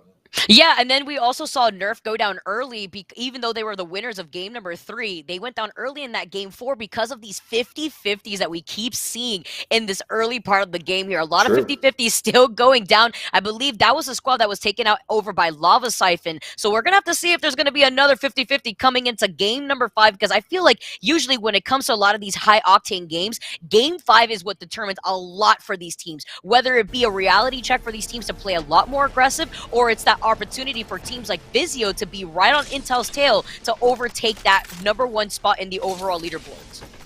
You're going to see the Pathfinder player flying in on over towards the beacon, also going to give us a scan onto zone number 2, so I appreciate that. That ever interesting zone, is it No Name? Is it Geyser? Right now, to me, looks like it could potentially be right on top of that beacon building over towards the No Name area. That's where my money is. But who knows? Those zones are always a little bit more difficult to go and deal with. Devotion, Havoc, a lot of energy ammo here for the Nerf squad. Demi doesn't have a secondary gun, but look at that little movement trying to navigate this player directly underneath them inside of the doorway and is able to do so. But look at that. Also the presence of mind not to over peak because there are multiple players in the area. And this team is a very difficult team to go and deal with. EA is one of our most talented open teams over here too. So even though that they have not really popped off yet, again, it goes down to that 50-50. You can see first knock going in the hands of Demi. He does take a lot of damage, so does drop down and hits a battery, but it's just a little bait and switch for the rest of the teammates. Forsey in turns having to come in and replace what Demi's already done. And this is not an easy squad to try to push in for 50-50. Nerf is one of those squads that have been picking up the pace now as they wrap around E8. They make sure that Mercy gets taken down again after that res came out, and now Presley goes down in conjunction to Mercy. So there's that one rat left here. Let's see if E8 could try to secure these banners, or is Nerf going to hang around longer? We're going to have to see. They do manage to secure this building, and with this composition, they have the caustic, so those barrels are going to be able to also give them that extra information if he does send down those barrels on top of those death boxes. But they don't even need it. It doesn't matter because they take out E8. They get their revenge. Remember, E8 was a squad who tried to contest them in game number 4 for that 50-50. But this time around, Nerf is ahead of the game, and Lazarus have already made their way over to No Name. This is the squad that lands usually by Frag East, so they understand the situation. They also managed to try to prioritize that beacon, but they meet up against another squad who have already taken shop over this building. one of the fastest rotations you could possibly have below the 132nd mark, making their way over towards where we feel like the end zone is going to be. But it's going to be Joey Blackout going down first. Where is Vize and Dag? You can see that is actually stomps from DXT. Sung on the Caustic, still putting in work. Does get double teamed over towards the bottom, but they do have the armor advantage. Somehow they are not able to win this 2 versus 3. It's up to Bird now with the armor swap. Sung gets thirsted as well. That means the armor swap's going to come through for him as well. Now you wonder, do I take this player down? Do I go for the point? Is he giving away my position? Team Frenzy's there to answer right back. That's 3 teams now on this fast rotation.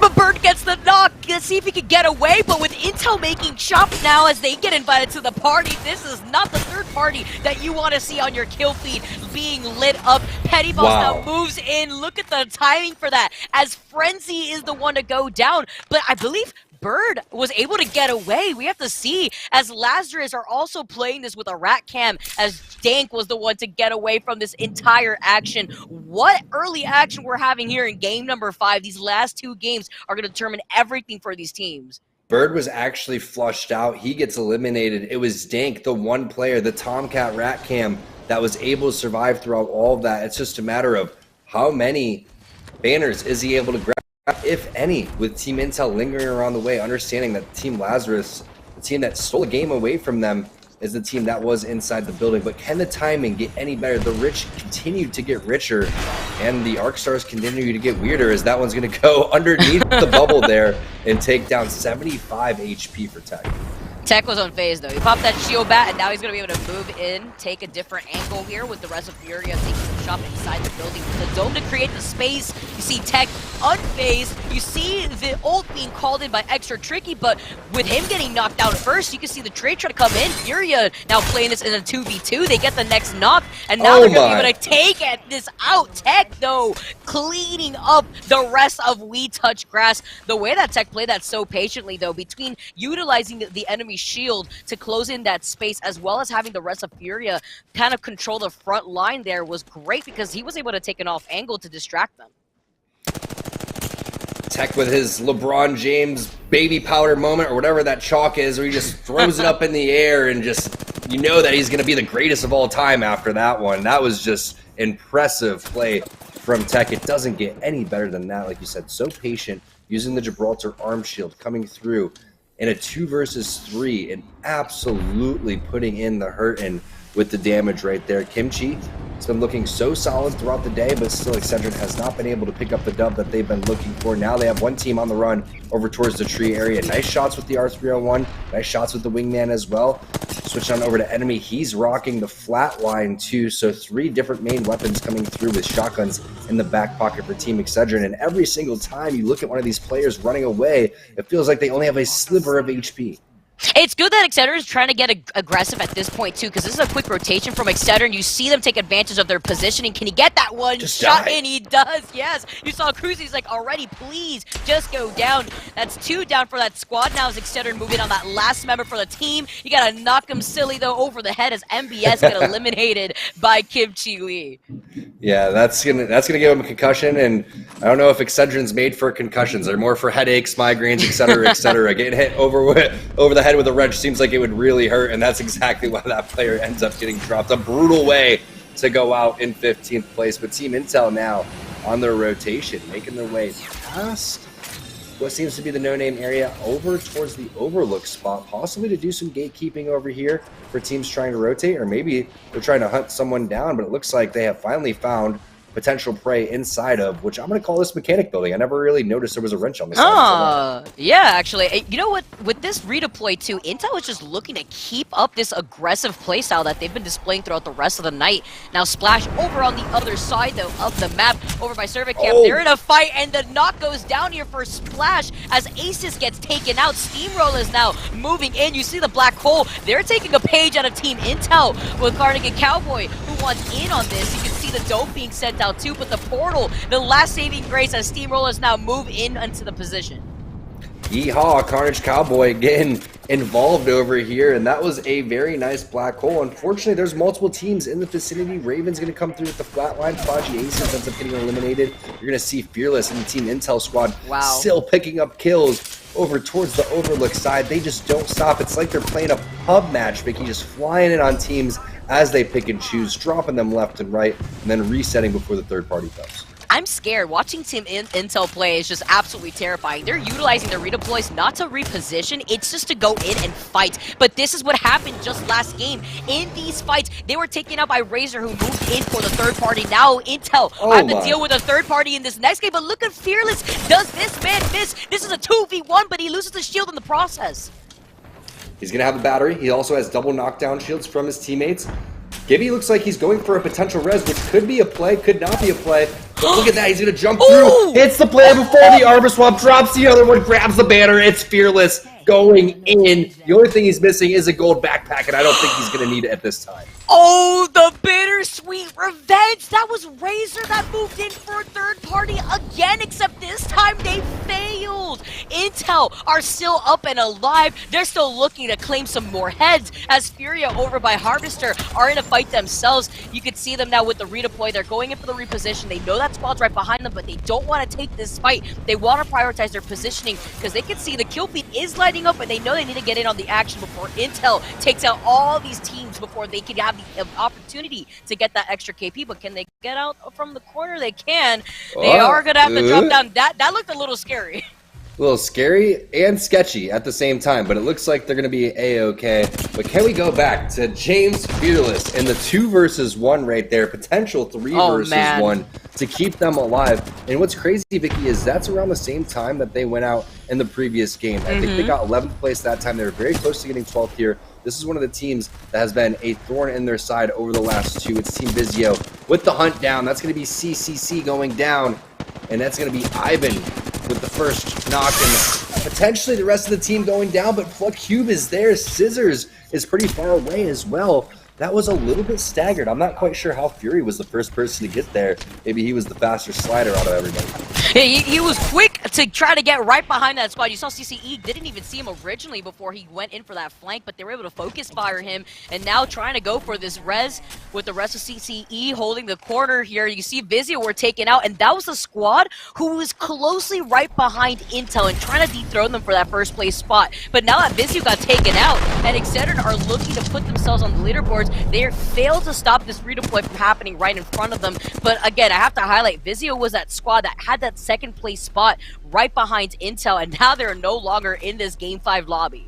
It's crazy how fast that Valkyrie just disappears right in front of your face, right? Where you're hitting the shots, they're lining up, they're kind of just floating around the bubble. You think you're going to get the knock, next thing you know, they are out of there. Speaking of out of there, RCO, are they out of there or are they in there? It looks like they're going in for a fight. There's going to be one team locked inside of this little tunnel area. Nice grenade, does only 25 damage. There's the tether coming up from Canada. Locates the player on over towards the side. Some good damage, but their nades are looking pretty solid from this enemy squad. That's going to split him up. Nando makes sure that he's sticking with the rest of them just in case they need the bubble. That player is desperately out of position though, and it's just bad timing for them. Around the corner, it's Rhinasi, unfortunately, being picked apart by the RCO squad. I mean, great nades by the enemy team, but RCO just did such a great job of collapsing once they found that the one player was away from their team. And Heartstock D-Force couldn't even exit this tunnels area here because you have Excedrin holding the back end, so they know here that RCO is either RCO or Excedrin. You were in the line of sight of both these teams. Unfortunate position there, but no name. We were looking at the circle where it was pulling, and with Intel having these big mod guns, oh, this is going to be scary here. They're looking to keep up this rampage. They have the Spitfire in the hands of Petty Boss. It may not be as scary as Fearless, but you see the black hole. You see the plays being played out. Let's see if they can get anything moving. I know you've been waiting for it, Tom. I've been waiting for one of these black holes to really connect, and I don't think that one connected either, unfortunately. But the shots have been there. Unfortunately, the PK is hitting a little bit too hard. Let's see if Fearless is going to be able to save the day this time. I'm not quite sure because you can see the Boston Monsters are looking extremely healthy. Now it's just desperate times and desperate measures for Fearless. He may have to run away from this fight.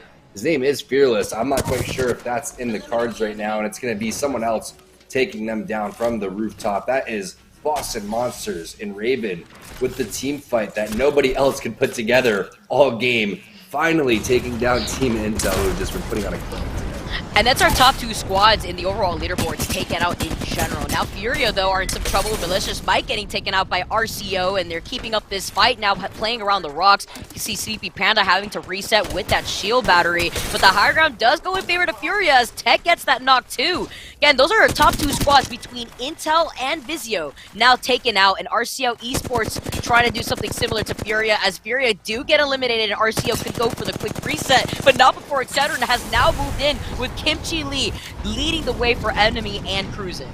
I believe that's all of our top 4 teams eliminated too, because Lazarus is in there, Furia was in there. I'm not quite sure what other partner team was in the talks. It could be this team right here, Nestle Splash, who did get their first win as a new team in game number 2. Maybe they can get 2 out of 5 here with a nice little jump shot through the window. Missile Barrage not able to connect. That one doesn't go through there, but it's more about this angle right there onto Hollow, trying to take down the team that took down Team Intel. That's the Boston Monsters. I love that play from Casellas. I love it, and there's a zip line right above Splash too. That's funny. How did that get here? Splash also are able to get that re-knock. You see Casellas trying to get that slight off angle, but he's getting shot from behind. He's taking too much damage, as Splash actually may need to go for a reset so that way they're not stuck between these 2 teams. I like the idea of a reset. There's the bubble inside the door entrance. And hello, batteries. They're just going to leave that building with so many batteries sitting there. I'm not quite sure if they even looted that platform. Meanwhile, Kimchi, he's going to be taken down by RCO. RCO really starting to put the hurt in over towards the partner teams over here, and that's going to be Cruisin' now going down as well. You can see a little bit of damage taken from Defeated, but they have the bait and switch there. Sleepy Panda eating some as well. That was Enemy, who is the last player alive trying to keep their team in it, but that's going to be RCO with another squad wipe. Nice job there, taking down one of our partner teams. And now we have 6 squads remaining. It looks like there is going to be 1 team with 2 players, so we'll find out what team that is here very shortly as we start scrolling through everybody. But what a bloodbath. Round 3 closing, and a majority of our teams already eliminated. What's crazy there is that Excedrin had moved in for the third party onto RCO after they had just taken out that previous squad. Meanwhile, though, when they had fought Furia, it wasn't fast enough for Excedrin to get that third party. So Excedrin going down, RCO is going to get more KP, and Splash playing around this building from the beginning now are now trying to circle around this squad, but they're hugging the edge of the circle. They know they're right behind them, but they don't want to stagger through as you see Ace is getting that aggressive angle.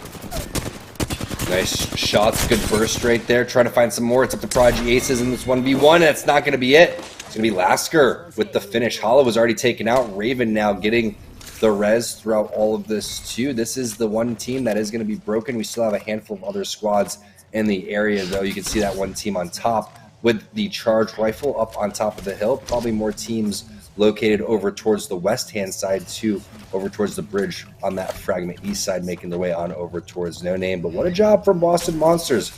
Open team making a name for themselves, taking down a handful of skilled teams so far. And we were talking about Boston Monsters a little bit earlier on in the day too, where this is a squad where I feel like has really come together as the longer that they all play together too. So they've been able to really consistently show up within these open nights, and Boston Monsters still in contention with 5 squads left. You can see CCE have the high ground. Great spot for them to be in for this circle. They're going to be able to have all the options available to them if they need to rotate off to their left, and you can see Nerf taking that lower end angle. They're right below them, but they see these squads off to their left. It's going to be Boston Monsters as that duo and CCE with the Boston Monsters in their line of sight. They have that height advantage. Looks like Turns is done with Apex Legends Roulette. He's sticking with Caustic here, going for back-to-back games, which I didn't think was possible, but he's going for it, and I like this positioning. I mean, they do have to move very soon, but they have some good head glitches. They have a lot of the action directly in front of them. RCO, speaking of action, has a team right in their vicinity. I'm going to Ash Ultimate right up the hill. That is an absolute psycho play, but I like it. This is one of the most tough terrains to deal with in Apex Legends. This hill going up the geyser over towards this choke is almost impossible to win. RCO knew that. That's why the Ash Ultimate came through. But CCE having to deal with another layer of Droolers. It's just going to be team after team, gatekeep after gatekeep over towards this choke area.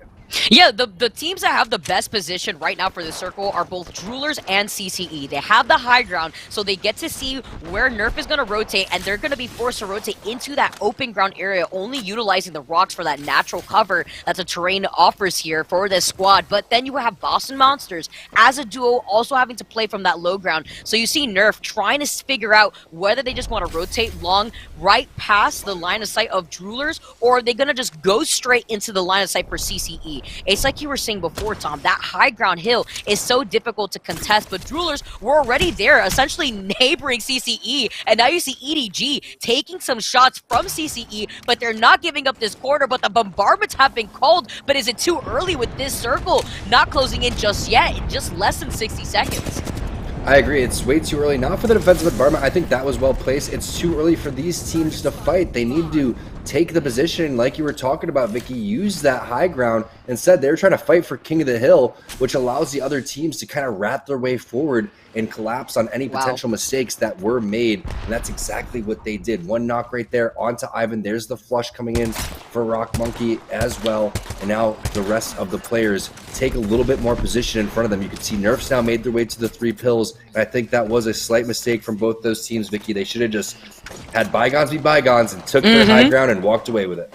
Yeah, essentially you saw what Raven did right there too. Just I was able to isolate some of these players as CCE are forced to play this as a rat. Now you see Raven not giving this up anytime soon. This is Boston Monsters as a duo since before this circle, now moving in, and they took the real estate that CCE was holding. Now it's really Droolers that have the position advantage off to the side here, as well as the number advantage, but can Nerf come in at the right time to stop this from happening as Droolers are eliminated and Boston Monsters are going for the quick reposition?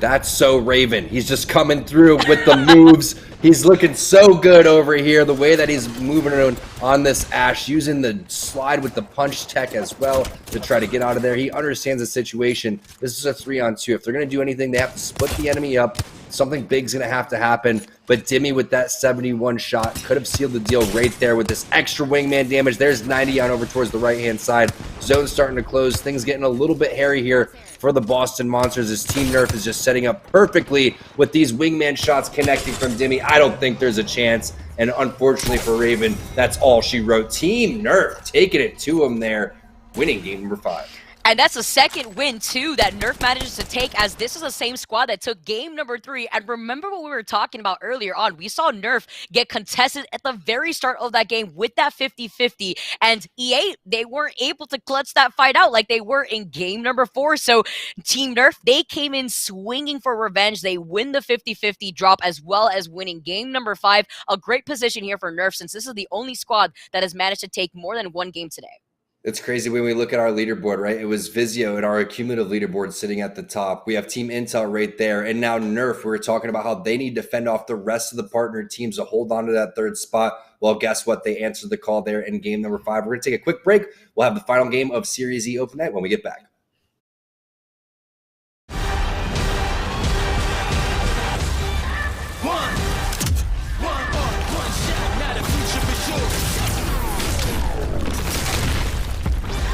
Versus coming daily under pressure.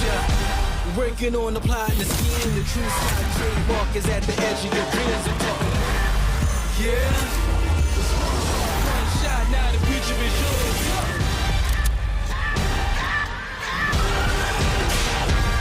I'm turning dreams into reality. In the lab with the formula and chemistry.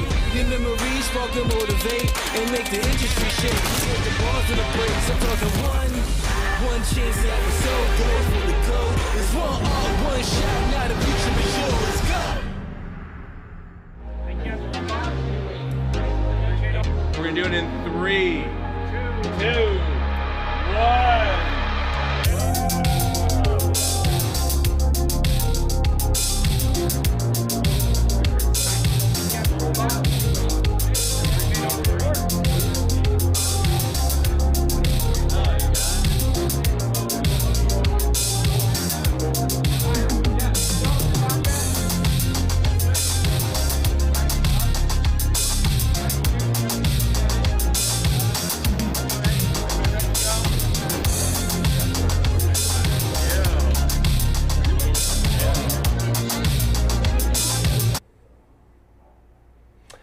was Nerf or nothing there in Game 5 as they grabbed their second victory of the night. I don't know that it's going to be enough to close that huge gap between themselves and Vizio and Intel, who seem to just be wiping the entire lobby every single game with the way things have shaken out on the Mobile One leaderboard. But at the very least, more points on the board there for Nerf, and they continue to build on their earlier success here in Series E. Let's check out our fifth player of the game here for tonight's competition, and it's going to go to Raven. So Nerf not going to get it this time around. Bringing out the Ash as well, something that we've seen popping up a little bit more here and there. I know G2 was making use of it in the ALGS playoffs last weekend. So the Ash coming out, 7 kills and 4 assists and over 2,700 damage. That's a huge game there for Raven. So well played.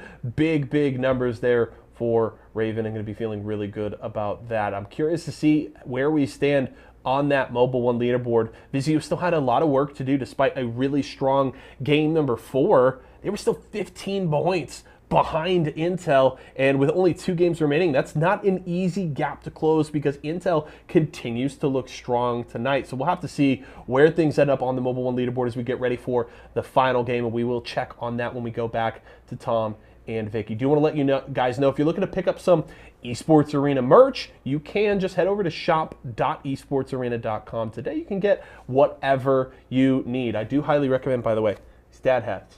Very comfy, nice and simple design. I love rocking them on the show. They're definitely going to look good on you. That's shop.esportsarena.com. We're going to go to another break. When we come back, it's the final game of the day, folks. We're about ready for game number 6. Don't go anywhere.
I'm fading. One bad headache can crash your entire game. Excedrin relieves headaches fast. Excedrin, game over for headaches. It's refreshing, refreshingly sweet, but without sugar, 0 calorie treat. Now all our top fresh flavored splash. It's fruit freshen. What is up, everybody? Welcome back to Series E, Apex Legends Open Night. Here, T-Squared and Vicky bringing you the action. 5 games down, 1 remaining in 2 games that Nerf's walking away with. Yeah, Nerf being the only team to be able to take more than 1 game tonight. Meanwhile, we have our first place squad, Team Intel, that haven't taken a game at all, just fragging out of their minds, just cleaning up these lobbies and securing their points aggressively. Let's take a look at that Mobile One leaderboard to find out exactly where all of our teams, partnered and open, stand. And right now, It's Boston Monsters holding it down for the open teams, but it's Team Intel and Team Vizio that have been kicking some serious butt with the kill feed in general. Team Intel, 90 points. That's absurd. Team Vizio need to absolutely pop off and deny this KP that Intel has been cleaning up throughout these past lobbies. Again, Team Intel has not taken a game, but they've been able to clean up so many of these points just because that they've been so aggressive with these redeploys, making sure that they're constantly in these fights.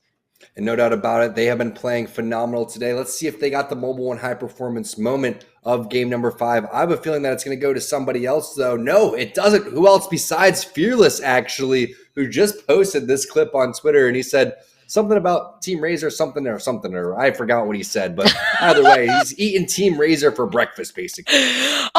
Again, Remember, we were talking about the revenge kill from Fearless. He played this amazingly where he wanted to get that shield back, and then he pulls in and still wins the 2v1. He sees the res come in, immediately split that focus to prioritize and prevent the shield swap, and then with just 1 health, he was one shot, was able to clean up Razor. That squad had wiped them previously as a third-party situation where Intel would realize the situation happening all over again, except this time Fearless, he came out on top even though he was one shot. The only thing that would make this clip cooler is if he had a skateboard underneath him while he was riding down the stairs as he was like hitting an ollie or something along those lines, because that's how smooth Fearless was going in throughout all of that. I mean, the presence of mind to go for the knocked player who doesn't really have an opportunity to hit the armor swap. That armor swap comes through, that play doesn't work, so he hits that at the right time, comes back around, hits the Gibby without missing his shot. The Gibby had full reign to hit him the entire time, but the fact that he jumps into the bubble was super key there. And we're talking about the utilization of the enemy bubbles, especially for teams that aren't rocking Gibraltar. Well, that really started to show right there. And also for a team like Team Vizio has been doing the same thing throughout all of that after they switched their compositions up. But here we go, rocking into the final game. We know that we're going to be jumping on board with Team Nerf because they won the previous one, and we know that they have a 50-50 on the Lava Siphon side with Team EA. So we'll see how that pans out. Expect a very aggressive game number 6 here. If you're just joining us, thanks for watching here on Series E Apex Legends. Make sure that you also tune in tomorrow for our Pro Day where the lobby gets absolutely stacked, even more stacked than it is today. Yeah, if you guys are enjoying the show now, you guys think that these teams are playing absolutely aggressive out of their minds now. Wait until you see tomorrow, because now we're seeing a potential another 50-50 from Nerf here. We're going to have to see if EA actually decides to contest him. You could see the way that Demi's looking up into the skies, seeing if it's actually going to happen for this final game or if it's not going to happen. You could see the kill feed lighting up already, too, with Phony getting that first knock. Vizio starting off strong already, right off the rip for this last game. The purple mag for your wingman to start things off. I'll take it any day of the week. But Fury doesn't even roll it. Instead, he doesn't reload it. Instead, Tony coming through with the knock. Scissors is there to answer right back, but they're going to get the res right there in front of them as the rest of the players are going to start to fly in. You can see great grapple coming through for Phony, but it's not in time as countered is going to be there with the Rampage. Now I believe this is a one-on-one scenario. Great use of the thermite on over towards the door. How is that player not getting hit? I have no idea. That was ridiculous, but somehow another 60 is coming through. I'm confused about what happened right there. Whoa. Was there more damage coming through from another grenade? I don't know, but either way, Team Vizio is going to take that dub. That was the thermite, so it didn't hit him on the other side of the door, but the patience that we had seen from Phony to wait on the thermite to break open those doors to then time the arc stars, how he got that 60 right there. But they were able to at least finish that fight in perfect nick of time, because you can see Excedrin now, there got whiff of that fight going down. Excedrin, again, we highlighted, they usually land by thermal station. They've been quick to rotate recently too. They saw the fight happening over by staging, but they just were not quick enough.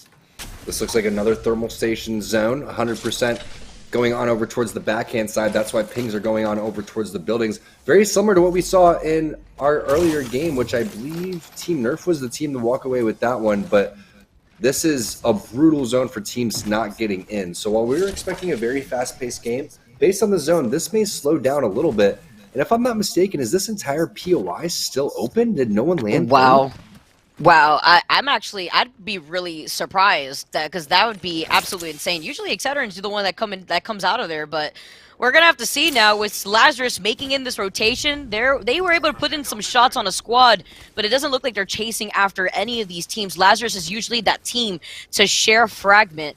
So now they're quick to rotate immediately, as we've been seeing a lot of these early 50-50s, but Dank, he's rocking the Mozambique and the Wingman, wondering how the start of that game went for this team. I'm not quite sure if this is arenas or what he was really planning right there, because we all know if you're playing arenas, Wingman Mozam is definitely the go-to. That Mozam slaps for the value that you're getting overall. But here goes Team Razor. Let's see if they can recover from the previous game where Fearless was rocking the Mobile 1 high performance moment. This time they're on the hunt though, playing aggressive. It's Strays there with the scan, with the Beast of the Hunt coming through, with the Gold Prowler, Vicky. That thing rips. You love to see it. The big mod Prowler coming in as Lazarus are also in a fight themselves up on the high ground of Harvester. Forced out with that dome, but that's going to create space for them to utilize that corner room off to their right as they knock a player. It's going to be Cades who goes down. I love the off angle that Lazarus took right there, utilizing the dome to actually go into the corner, but Blackout is right in front of that Arcstar. Joey doesn't go down, but he sees another Arcstar. He's forced to go into the line of sight, but luckily there was a shield swap waiting for him on the other side. The shots looking pretty good so far. The positioning looking pretty good, but 5 hostiles detected. Not what you were hoping to see. Now you know multiple teams are going to be in the vicinity. Cades, like we were talking about, was knocked. He gets flushed out. Tech coming around the corner. He's going to get the flush there onto young Pup-Tart, as well as Turns is going to get involved into the kill feed. Multiple fights, 3 different fights taking place all at once over here. As the rotation for Harvester becoming absolutely brutal, making their way on over towards Thermal Station. It's one of those big POIs that if you're coming from the south-hand side, you're going to have to go through, and Lazarus is not letting any teams enter. Oh, the fourth party has now rolled in. Lazarus with the pings. They notice it's Vizio who are coming in on their 6. There's a squad right in front of them, but it's a matter of capitalizing off of this team off to your left. But no, this is not what you want to see. With Phony dropping down, he's forced to have to stagger behind. He luckily comes right back in, and he takes Scissors phase breach right in time. He uses the grapple, and Vizio, they call this third party a fail, so they're just going to disengage in the meantime. Yeah, that's definitely a big red F with a circle on it, and just go again, basically. That was a failed third party, but you know what's not failing are these triple take shots. Holy damage coming through from Phony.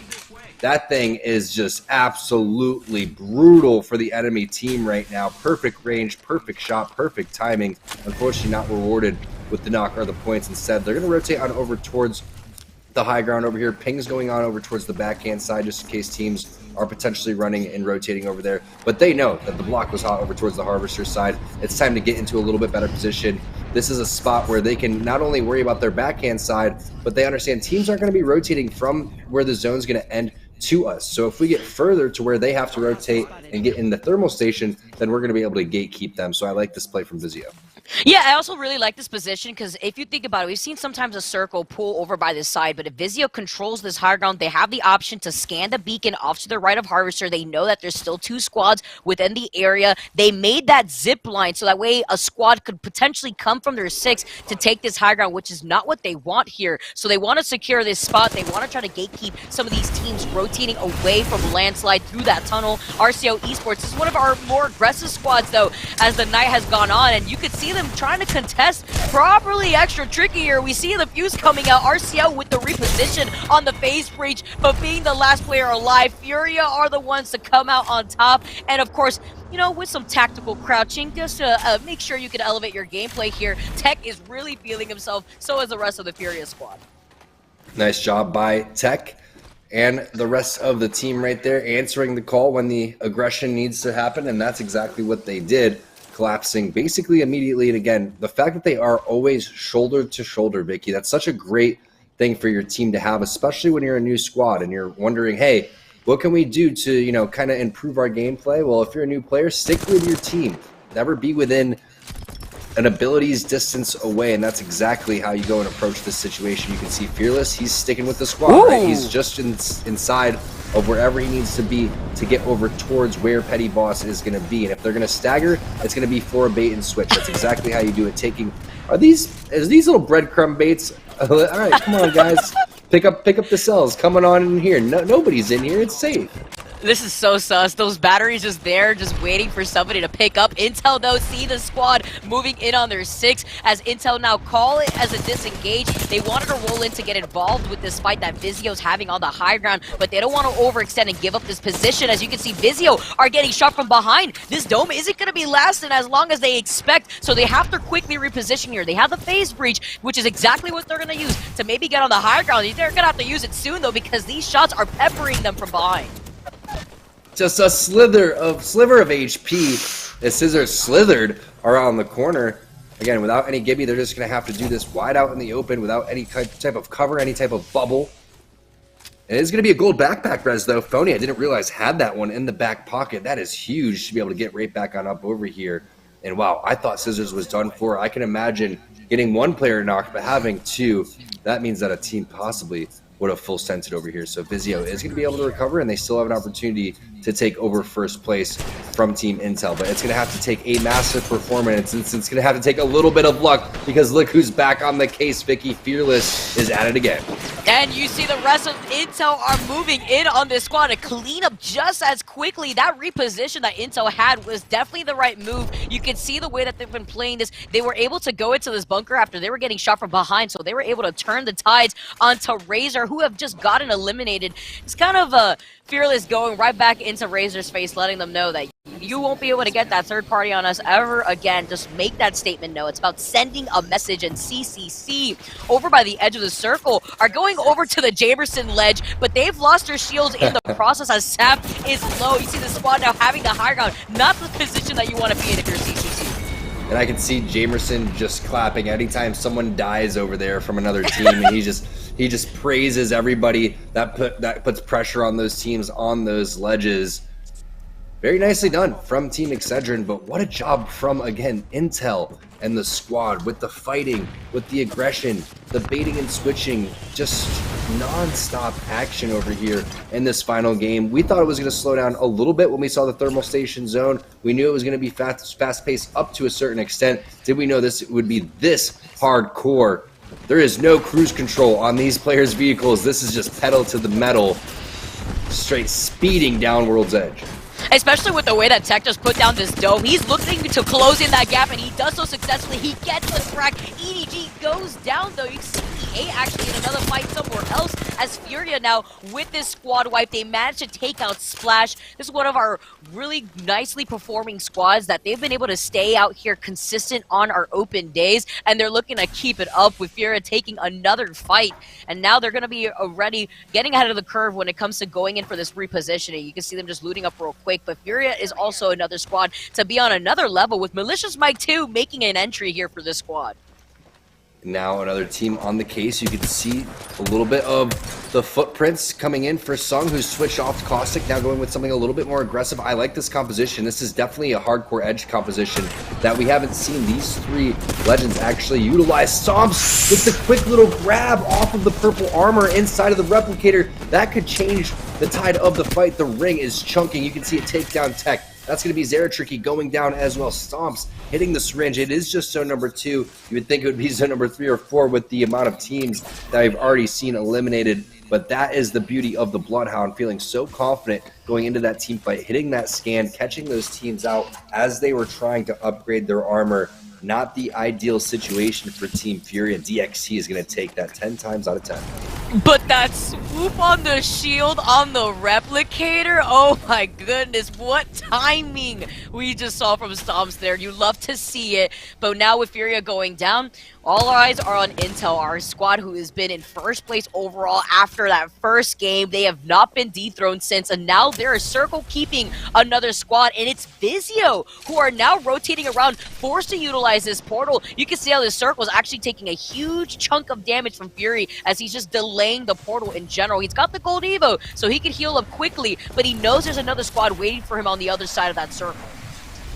He's having to time this perfectly with the edge of the zone, with the gold armor, realizing that he could do a couple of different things, whether he wants to set it early in syringe and then let Phony continue to crawl over there, but also putting it close enough to go and get the banner for Scissors if he actually needs it. So I'm anticipating them to hit that portal very late. If you're a new player understanding how to play Wraith, it disappears at the 30% mark if you don't have a gold helmet. So you got to be careful of that one. Make sure that you hit the portal and then still have enough time to grab the banner and come back. If you do that right around that 25% time, that should be perfect for the Vizio squad. But already losing out on a couple players means that it allows teams like Team Intel to continue to put more pressure on the board. And what do you know? Guess whose boxes that they're next to and camping? It's the team in second place. It's Team Vizio. Now, Team Intel actually moves away as soon as the portal play is most likely coming in from behind. And they know that there's another squad, another fully stacked squad on the other side of that tunnel. So even though Intel took down that one member of Vizio as a duo, it's going to be so difficult for Vizio to really restabilize. As you can see right here, Fury determining of whether he just wants to go in to try to recover that banner. He's not going to be able to. The timing is just off here, as that time is ticking away for Scissors' banner. They see that squad is still on the other side of tree, as that squad could try to take that high ground, but they have the zip lines. Quick little jump though. It's okay. You didn't see anything. As Phony sets up that zip line better onto the high ground here.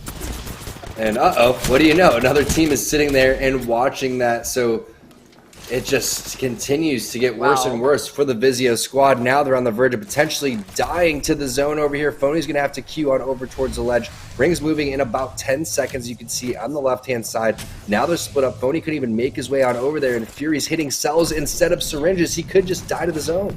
Yeah, now he's going to go into the zone with Circle 3 moving in now. Lazarus, though, on the other side of the circle. See, Fury was taken out by the ring right there, too. They still have Phony up and alive. We're going to have to see if Phony manages to get away in time, if he can get Fury back into the action. Doesn't look like that's going to be possible, though, with Phony making his way into the circle, inching his way into the circle. You can see Fury, unfortunately, with this banner, just forced to be recovered. But Phony is going to have to leave it behind as he takes that high ground angle. Intel, though, the squad that's in first place, now unfazed. They know right here that this squad Vizio isn't going to be able to catch up to them, as they're going to hold this position. They see the bombardment, and they don't have that Gibby Dome like you were talking about before, but it's not like they need it here, as they can utilize the natural terrain of this thermal station site. That's right. They are unfazed because they're not even using a Wraith in their composition, so there can't be any phase. Oh, no. There can't be any fear because James is fearless, okay? So they have the intel because they're Team Intel. There's just no beating them at this point. Get them! Do it for Jamerson! Simba, no.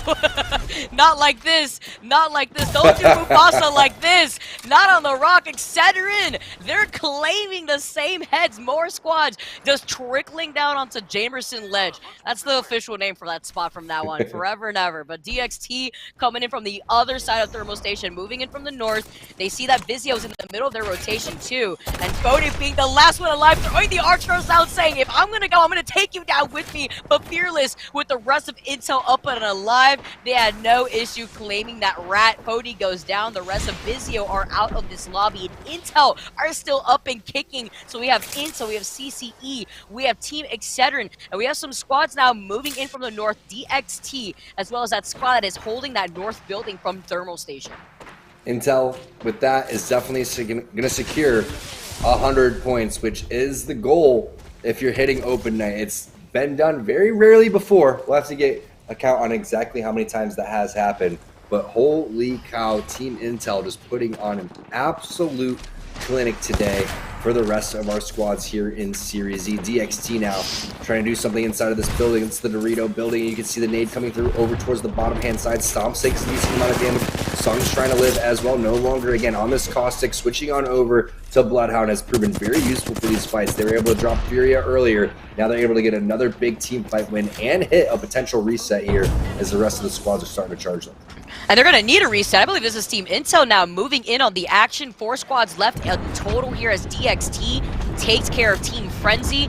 GS Bird still with the blue Evo shield here, though. Little scary situation being at the end of the game. Enemy, though, does take out a member of CCE, gets that knock. And it looks like they're just focusing on both of these angles here. It was actually Team Excedrin that had given up their position to contest DXT for the third party, and because of that, they gave space over to Intel to move in on to CCE.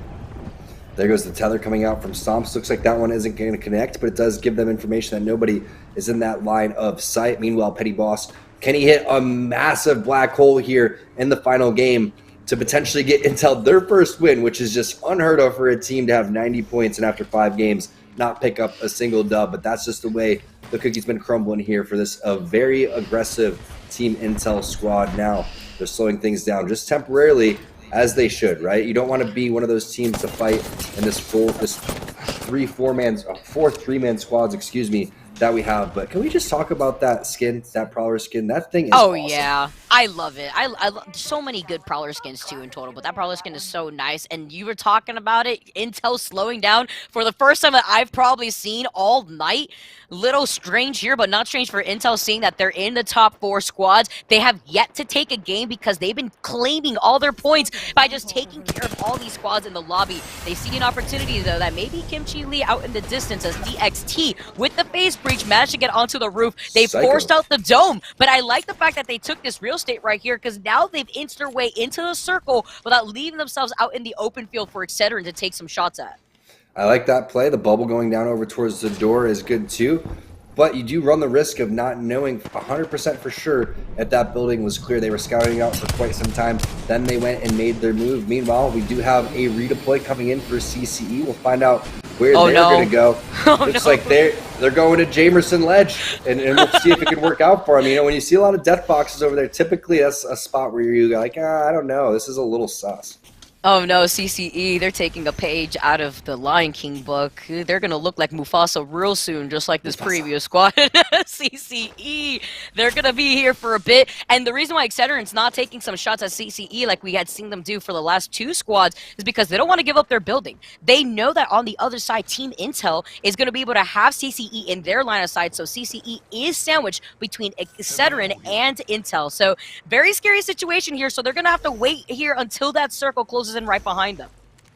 That's right, guys. I wish I could give you that 3 seconds of your life back, too. Nothing more boring than watching a controller player looting, honestly. But we're back on board with Team Intel, and let's see what they're going to be able to do. They're not looting. They're just kind of showing off that sick Prowler skin that we see Fearless rocking right now. Love the way it moves too. That's so cool. And they do have the scan with the composition that they're running. They may not have the gaming, but they do have the Bloodhound. So they have that scan. They have the beams. You see Fearless getting that crack, but they're not going to give up this high ground yet. They're going to be here until the circle closes in. So that way they can see a lot of these squads just funnel outside of their respective buildings into Team Intel's line of sight. Funnel cake. That sounds absolutely delicious right around this type of night. We'll see what can happen and how many teams end up being layered on top of the buildings here as this zone starts to close, because once it starts to get a little bit dicey, you're going to see multiple teams going towards the middle section and trying to take whatever cover that they possibly can. Here's the thing with Team Intel in the end of these games. With the lack of Gibraltar, defensive environments have become a problem. Lack of dome has become a problem. Petty Boss not landing these massive black holes needs to end up being a thing. Can Intel put it together here and win their first game when they know they already have the lead on lock? And they're feeling confident too. They know that Vizio's not in this lobby anymore. They know that they can feel confident here looking at the remaining teams right in front of them. So they're playing with that confidence. And now with this building being available, after you saw DXT give this space over to them, they're going to be able to close in that gap, and they're going to be able to have these teams into their line of sight without that space of this building being in between them. So this is an even better position for Team Intel to play off of.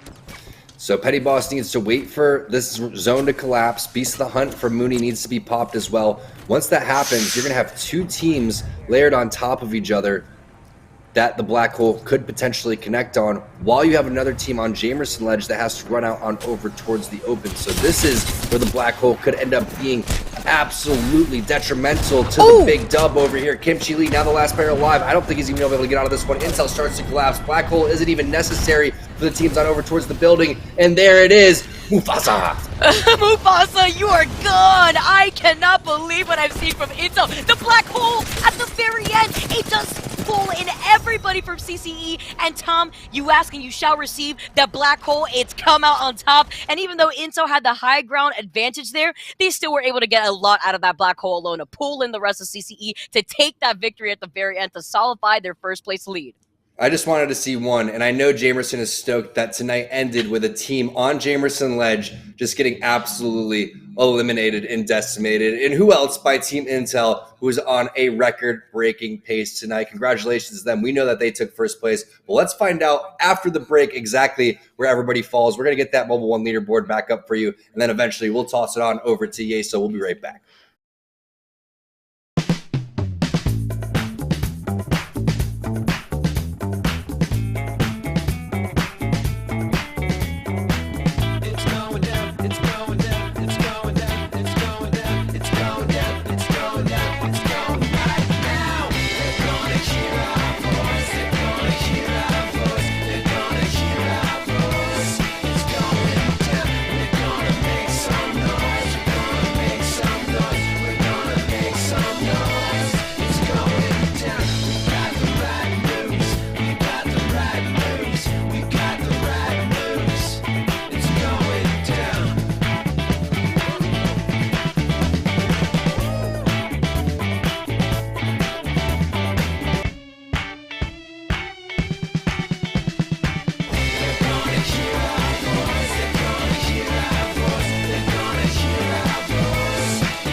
Intel finishing strong with a nice clean win. Love the use of the Horizon Ultimate, by the way, to just throw a wrench into the plans there in that final 3v3. So closing out the night strong. I think we could just all agree now Intel's going to win. They had a big lead going into the final game, closing out with even more kills and another 12 placement points. Intel, this is what I've been looking for all season. We've been talking about it out in production throughout the night tonight. When you play as Team Intel, you carry quite a legacy. You want to look at seasons 2 and 3. Season 2, struggling in the first half, but then charge towards the top of the standings, get signed by Ghost Gaming. Then you go into season number 3, and you've got the squad coming in, dominating, getting signed by Team Esports Arena, going to ALGS. Heck, we got the Intel production room. There's the shot. Check out Connie sliding in. Peace, my man. You love it. Great work on graphics tonight. So when you carry the Intel name, there are high expectations, and you were also the best team in qualifiers. So this is what we're looking for from Intel. Now, you don't have to put out 100 points every single night. You don't have to win every open night, but you need to consistently be in contention and show that you're one of the best teams in Series E, and this is the kind of performance that does that. So well played from Intel. Let's check out real fast our final player of the game tonight, just to throw some more love to Intel. It's going to go to Fearless. Look at that. 8 kills, 5 assists, almost 2,200 damage. Look at that.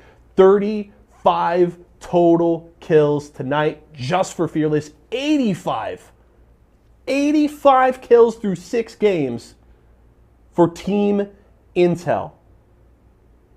That is an average of what? I think just over 14 kills a game. That is a huge, huge night from Team Intel. We're still going to look at that Mobile 1 leaderboard one more time, but I'm just going to take a moment to congratulate them. This is the breakout performance we've been looking for. They've been laying dormant for a while. Keep it going from here, Intel. I love what I've seen so far. We're going to go to one last break right now. We'll come back. We'll hear from Vicky and Tom, their final thoughts on the day. I'll be back to close the show, but well done, Team Intel. Let's go to that last break.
What is up, everybody? Welcome back to Series E Open Night. Just like Asa was saying, just a dominant performance right there from Team Intel. Let's take a look at that Mobile 1 leaderboard to find out exactly where everybody else fell behind, basically, because it was 1-1-7. Call Master Chief, Vicky. Team Intel just dominating. 85 kills tonight? Are you serious?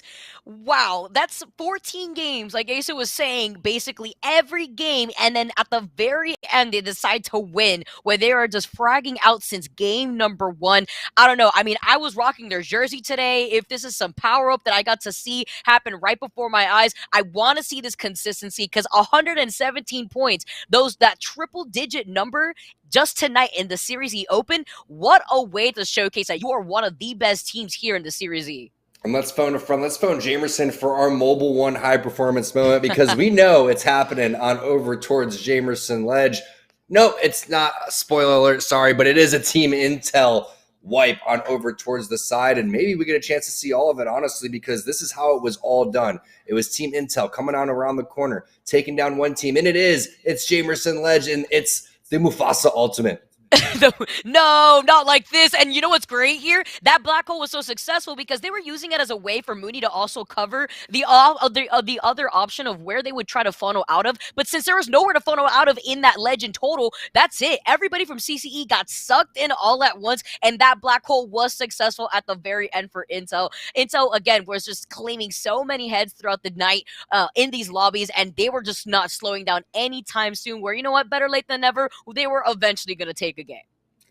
A lot of content coming out from Team Intel, a lot of Twitter clips going to be posted, a lot of memories made in terms of just a dominant performance here on our open night, one like we've never seen before. Congratulations to Team Intel and the rest of our squads that participated. Make sure that you tune in tomorrow for our pro night. On behalf of Vicky and myself, we're going to toss this one on over to Yeso. Everyone have a great night.